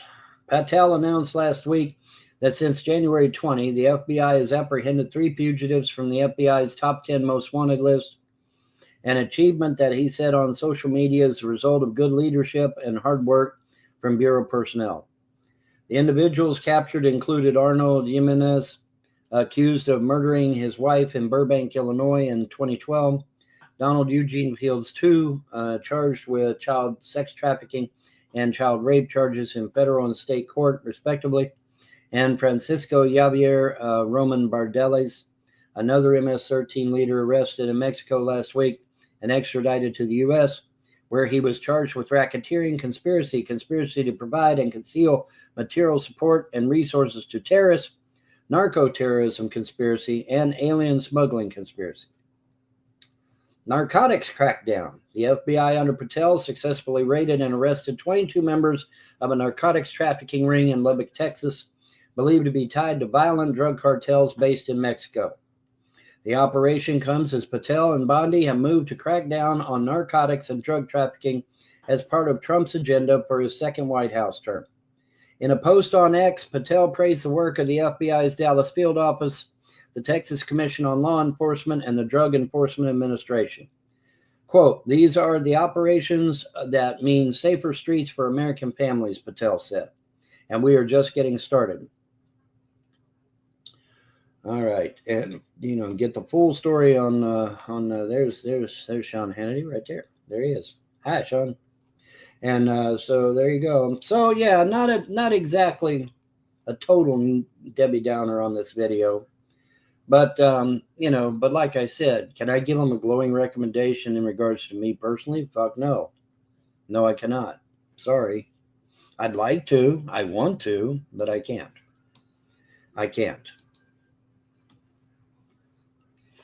Because they had the ability to intervene. They had the ability to stop the bullshit that was being done to my family, and they chose not to.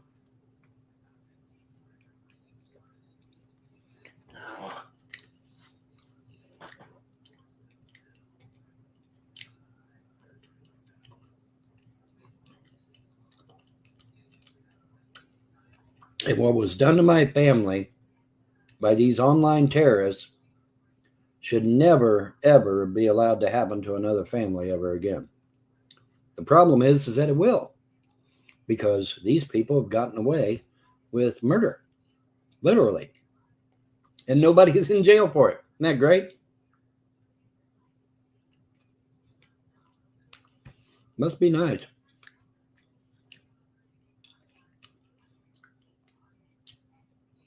I wish I could kill people and steal their shit and get away with it. But see, I wouldn't be able to get away with that. I'd be in federal prison right now. Crazy. I always find it fascinating that instead of saying something like people shouldn't be able to get away with that, he's always like, I wish I could. I wish I could do these crazy, heinous things and get away with it. Why? Why do you wish that, bud? Huh?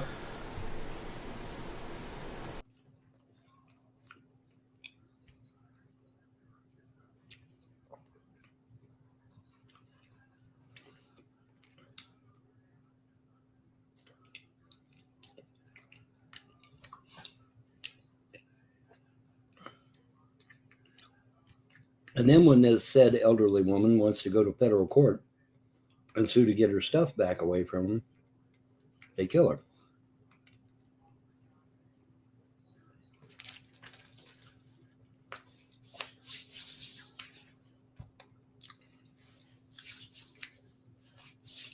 They take her to go get the clot shot, knowing full well what it's going to do to her. I did live shows. People on Gab that watched me live would, a pop-up would come up where they were putting a message underneath the video, and I noticed that wasn't happening. I don't know if anything's changed. Hopefully not. But you never know. Hopefully not. But let me go on ahead and give the link out because I totally fucking forgot. God damn. Getting old, I guess, huh? Yeah, seems like it, huh? Seems like it. All right, we'll do that real quick. Oh well. As the old saying goes, better late than never, right? Yeah. Better late than never, Maynard. And paste. And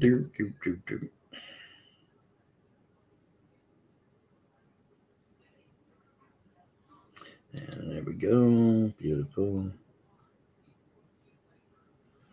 Beautiful.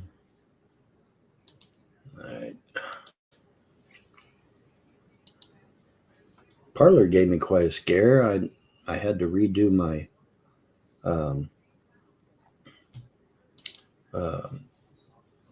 stuff related to my browser, let's say.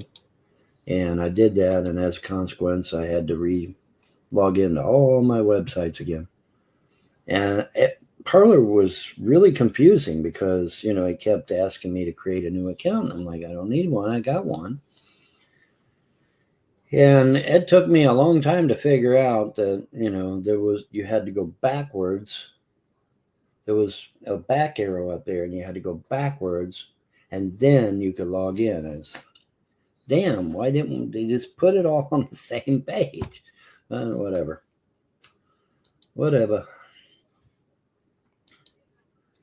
It's all good. We got it fixed. That's all that matters, right? Yeah. It's all that matters. As long as we got it fixed. As long as we live, it's you and me, baby. Ain't nothing wrong with that. Well, we're moving on up to the east side, to a big league apartment in the sky high. We're moving on up to the east side. We finally got a piece of the pie. What the hell is this going on here?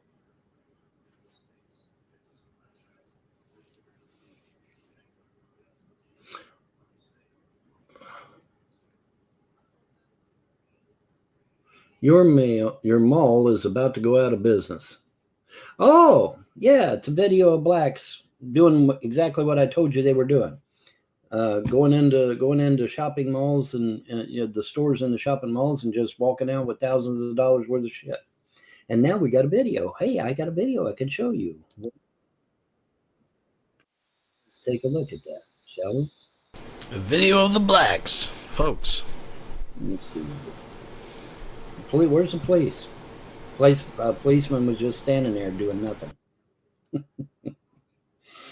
and the caption says, POV, your mall is about to go out of business. Yeah. Yeah, if people are allowed to just run amok and steal shit out of stores, yeah, you're going to lose your mall. Yeah, the mall's going to be shut down. Wow, that's crazy. Nobody's doing shit.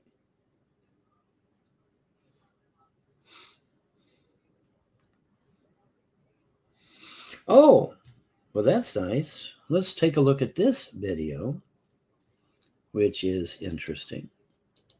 This is from Stu Peters. And when Stu is right, he's right. You know. Must demand a safe learning environment for all students. The federal government must take urgent steps. Oh, here we go. Here we go, folks. Hey. Or hell, not forget recently, go years back and try to show me one. Show me one. You cannot show me one instance of a Jew being killed by a Muslim here in the United States, certainly not recently. But, you know, these protesters weren't even protesting in the building. They were protesting out in the street. They weren't even in the building.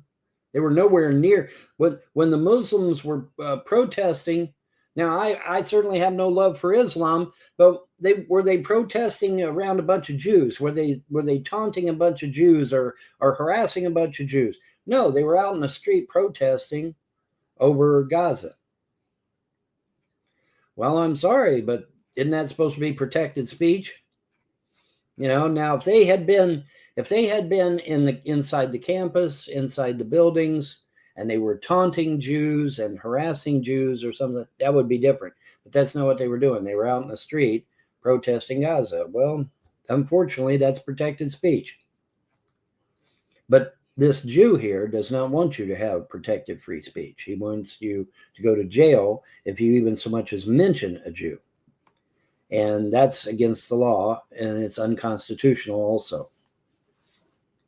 So, once again, video dropped right in my lap to be able to show you. These videos I can show you because they're not tied directly to a website. Sorry, flaggers.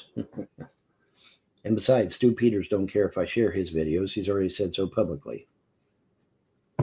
Sucks to be you, trolls. Anyways, yeah, so that's not, you know, like I said, show me. In fact, let's do this. Let's pull a Bill O'Reilly and do it live because we're good like that. So let me go on ahead and do this up live. And let's just find out.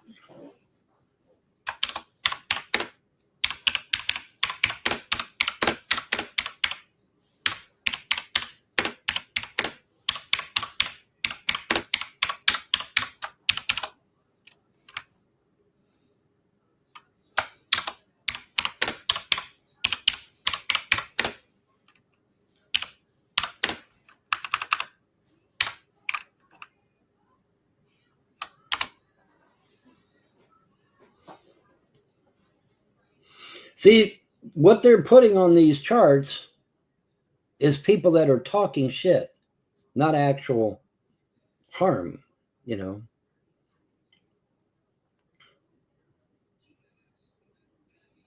Okay, so let's see here. Let's take a look, shall we? Because we're good like that. Let's see if Copilot can find one.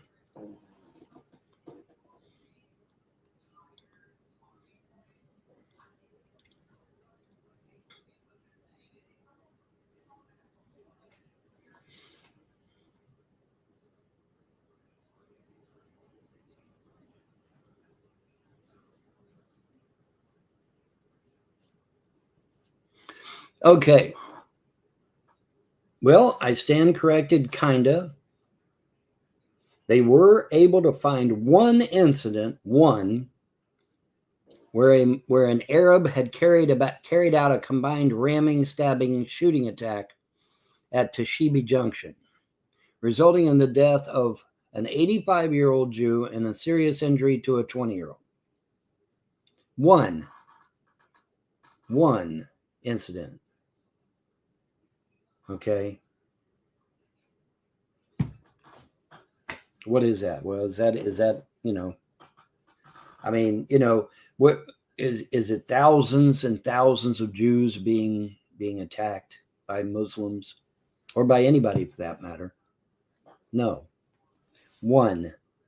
In the whole of 2025 thus far, and they never brought up any previous year.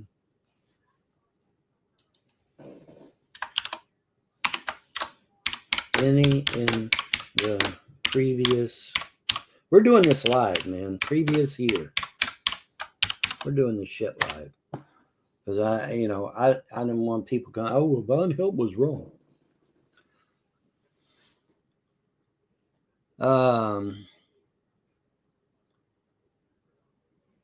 Well, okay. In 2024, there were missile strikes and drone strikes. Well, that's not here in the States, so that don't count. Sorry, Copilot. Copilot's like, yes, there were reported missile strikes and drone strikes. Well, not here in the United States. Okay, that's over there. I'm talking about here. All right, so that's it, folks. One incident in years. One. But yet they want to take away our freedom of speech over one incident? No. Sorry.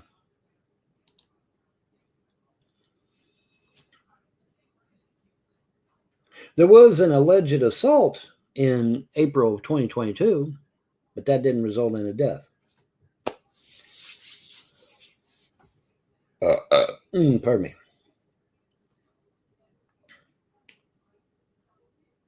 And there was one hostage taken, probably the same one, because it was January 15, 2022.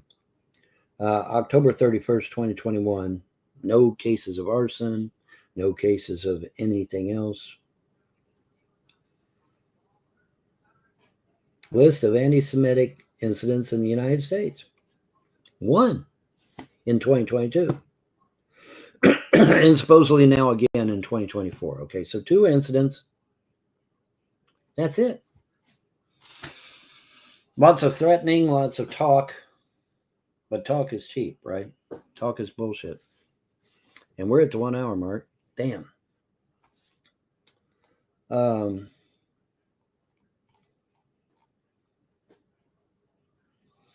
But talking is one thing. Doing is another, right? Show me actual reports where thousands of Jews are being assaulted daily in the United States. Well, I'm sorry, you can't. Can't show me that shit because it don't exist. 2 incidents. I've only found 2 incidents. 1 in 22, 1 in 24. That's it. 2 incidents in years. I'm sorry, that's not good enough to take away my right to speak out against what I believe is a hostile takeover of my country. Sorry. Sorry, Charlie. Best taste in tuna gets to be star-kissed. Happy Sunday to me. Well, thank you. Thank you. I appreciate that. That was rather nice. Happy Sunday. Haven't had anybody wish me a happy Sunday, so that's nice.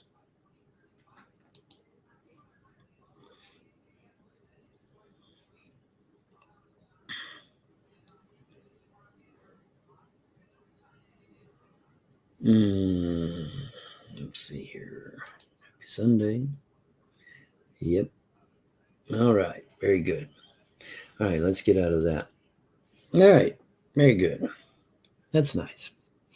All right. But it is 1 hour. So we'll go on ahead and get out of here and win.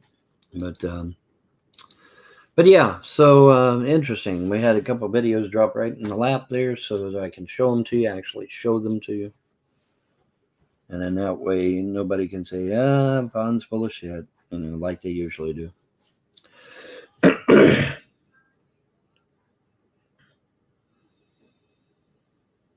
I am laughing over the fact that, you know, somebody comes on the internet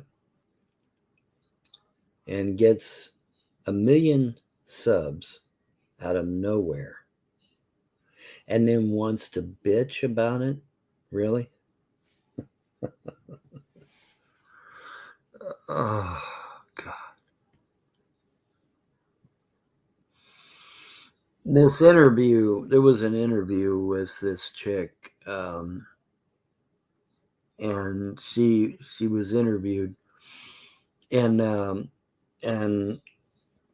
she's literally crying a sob story, and her with 1 million subs. 1 million subs. I think at the height of my YouTube channel, I had a whopping 16,000. At the height. That's it. 16 grand. That's all I had. She's got over 1 million subs, and she's crying poor mouth in this fucking interview. He's the guy, this guy normally interviews serious people, you know, people that are in the CIA or the FBI or Interpol or doing espionage work or military intelligence and shit like that. You know, he usually does hoo-ha hardcore shit. And yet he's having this chick on his show that's just a social mediaite. And she's sitting there crying him a sob story because she's only got 1 million views. 1 million subs, I mean. Well, that would translate to 1 million views. Actually more, probably. But yeah. You know, I mean, you know, this guy's used to talking to paramilitary people and, you know, people that are really in the shit.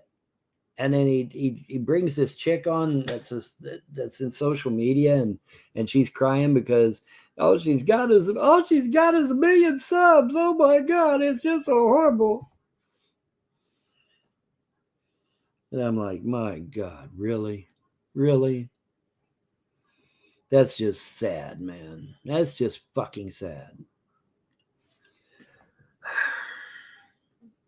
I wish I had 1 million subs. You know, that's something I've noticed though. You know, people like me that are really trying to give you the truth, they don't get big followings, do we? No. I wonder why that is. Now, obviously, I got a bunch of haters on YouTube, but I mean, hell, I'm not on YouTube anymore. I'm on Odyssey. You know, and in fact, the person that owns Odyssey used to be harassed by YouTube trolls.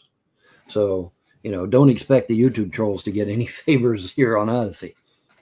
And Gab's the same way, if I understand correctly. If I understand correctly, Mr. Torbaugh and Gab, he was harassed by YouTube trolls.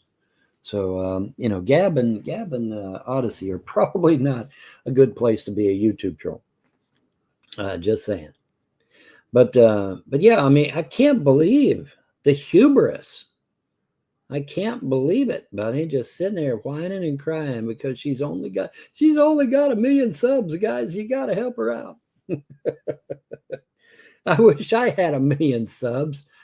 That would be nice. What a load of crap, man. Oh my God. That was embarrassing. If I was him, especially after interviewing people like Kash Patel and you know, Secret Service agents and shit, and then he gets this bimbo on the socialite bimbo, and she's crying because she's only got 1 million subs. I wouldn't be able to show my face. I wouldn't be able to fucking ever show my face on social media ever again, because that was just so cringeworthy. It was just unbelievable. You know, here he's talking to these ex-special forces people that have killed people, you know, and then he gets this bimbo on his show. It's like, what the fuck? You know, how the mighty have fallen and shit, I guess. I don't know, but it's, what the hell, man? That was embarrassing. It was embarrassing to watch. It was. I don't remember her name. That's how damn important she is. But it's just, I watched this in just disbelief, man. You know, I mean, he talks to hardcore motherfuckers, And then he gets this bimbo who sobs about the fact she's only got 1 million subs. You got to help her out, folks. She's only got 1 million subs. Damn. That's just sad, man. That's just fucking sad. I wouldn't be able to show my face, man. Holy fuck. But whatever. Hey, it takes all kinds to make the world go round, right? Oh, by the way, the world is not round. It's flat. We now know this for a fact. There was a video put out from ex-military, by the way, that confirmed, yeah, the earth is flat. It's not a ball. And these are ex-military, okay? So, sorry, trolls, you're not going to be able to spin this one. These are all ex-military people. Well, tell me, Vaughn, explain to us how your life has changed that this truth has been finally revealed. I mean, that's the thing with the whole flat earth stuff. I don't really spend much time thinking about it because I think it's so absolutely ridiculous, obviously. But that's my only real question. I mean, if we found out that the earth was flat tomorrow, it would have profound scientific implications, no doubt. But as far as our lives are concerned, if we've already been living on a flat earth, like, do I still got to go to work and pay bills? Like, what's the conspiracy? Folks, what are they hiding from us? Why are they hiding it from us? It doesn't change anything. Anyways. Helicopter pilots, aircraft pilots, jet pilots, Navy people, submariners, all confirming that, yeah, the earth is flat. It's not a ball. Sorry, not a spinning ball. Sorry about your luck. Now, Vaughn, why would they propagate the spinning ball thing? Keep you distracted. Keep you distracted. There's obviously something to do with flat earth that's very important, or they wouldn't go to all the trouble to come up with the ball shit, and to keep people distracted by that. There's a reason for it. You can bet. You can bet on it. It's just a matter of figuring out what that reasoning is. Well, what is it? That's the thing. What why? Like, when's this end goal that these elites have been planning since the dawn of civilization? They've worked out this deal with these interstellar fucking lizard people and all this shit. But when's the end game? Like, when? That's all I want to know. Like, what the hell's going on? Like, what's it all about? Because if it means I still got to go to work and pay bills and shit, I don't give a fuck. Nothing's changing in my life. Nothing's changing in Von Helton's life. But, anyways, that's my rant, folks. Yeah. But there's a reason behind it. But yeah, the video was, I watched the video yesterday. It was all ex-military. And they're all on that video. Yeah, man, at no time have we ever had to adjust for the curvature of the earth. When you're in a submarine and, you're cruising through the water and shit, you want to maintain a certain height relative to the ground, say, 10,000 feet or whatever. You're going to have to constantly downplane. If the earth is a ball, like everybody claims, you're going to have to constantly downplane in order to keep the sub-level relative to the ground. You would have to. That's common sense. The problem is that there's no submariner that can sit there and tell you that they do that, because they don't. Because the earth is flat, okay? They don't have to constantly downplane to keep the sub-level. They don't. And that's just one example. There's tons and tons of examples. Somebody brought up the Coriolis or something, and said there's no record of having to deal with Coriolis or any of that crap, and they brought up gyroscopes and stuff like that as well. Yeah, it was a great video. It was a great video, and it was all by ex-military. So there's no way anybody can sit there and deny it. Yeah, we're on a flat earth. Sorry, guys. All these ex-military proved it. So, but why the ball? Well, I don't know. There's something to it. We know that the ball earth is Helios worship, the worship of a Greek god named Helios. And that if you have a globe in your home, you basically have an idol to a false god. So that might not be a good thing, Might want to get that globe out of your house. Yeah, just saying. Get it out, smash it, throw it away. Because it's literally an idol to a Greek god named Helios. Oh, Bon, you're making that up. Google it. I dare you. I'm not making it up. That's a fact. If you have a globe earth in your house, you have an idol to a false god. Yes, you do. Yes, you do. Our solar system is named after a Greek god named Helios. It is to pay homage to a Greek god. That's the whole point of it. So if you have a globe earth in your home, you literally have the idol of a Greek god. Oops. That might not be a good thing, especially if you're a Christian. I want to get that out of your house. Just saying. But because we're not allowed to have any idol worship, right? Yeah.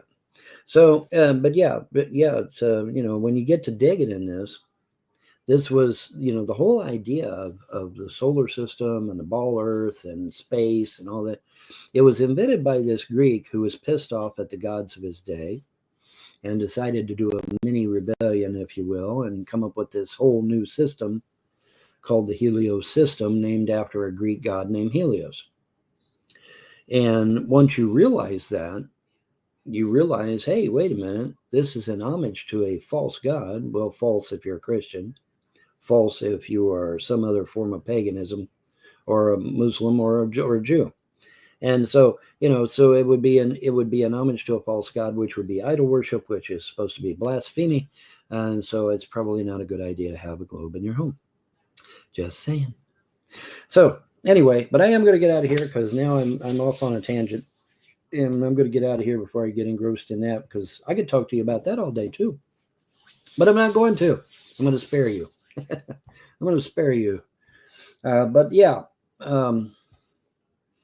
all these stores closing. And like I said, Kohl's ain't the only one. In fact, before I go, just a song before I go, a lesson to be learned. Traveling twice the speed of sound, it's easy to get burned. Anyway, let me see if we can find some other stores that are closing. Oh, God. All right, let's get ahead here. Let's zoom in here, buddy. Entire store on sale.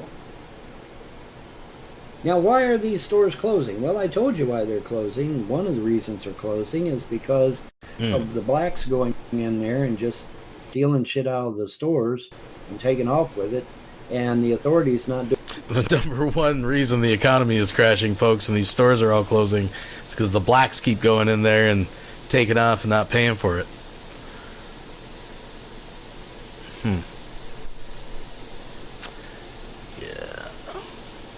Doing anything? Let's see if this article cites that the blacks are the ones that are the number one reason that these mega chains are closing down. Stop it. That's one of the reasons. 2025 started with the announcement of store closures by Kohl's and Macy's. Macy's is closing, which are shutting down several locations in the country in the upcoming months. Other companies, including Walgreens, Party City, and CVS, have also confirmed the closing of some underperforming stores across the country. The downsizing trend affects retailers doesn't seem to be slowing down soon. Did you hear that? Let me say that one again. The downsizing trend affecting retailers doesn't seem to be slowing down soon. On February 25th, fabrics and crafts retailer Johann announced it's officially going out of business. After 80 years in the market, the company is closing its 800 stores nationwide in 49 states. Wow.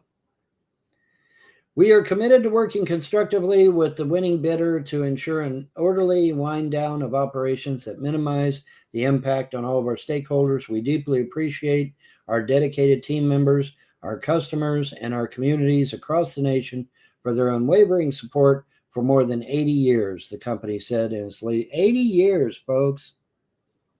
That's a long time. That's a long ass time.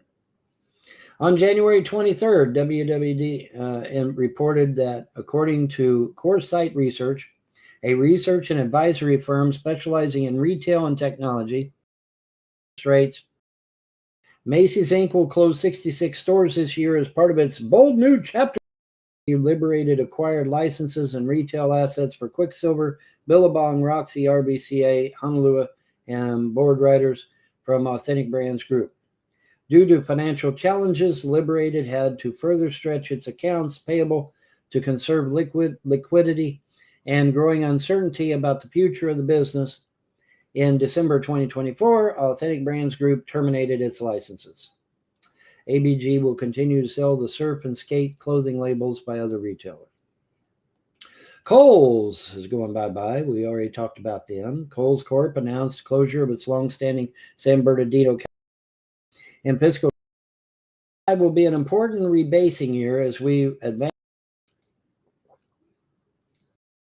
Don't expect this to get better. Don't expect it to get better. So that's by Renan Botelho.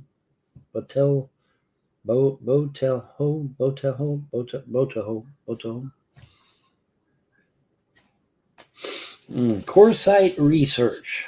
Anybody ever heard of them? Anybody ever heard of Coresight? Of course you haven't. Put your hand down. You ain't heard of them any more than I have. Put your hand down. But yeah, Coresight Research. Didn't even know they existed. Now you do, though, right? Now you know they exist, huh? Hope you write these things down and hang on to them.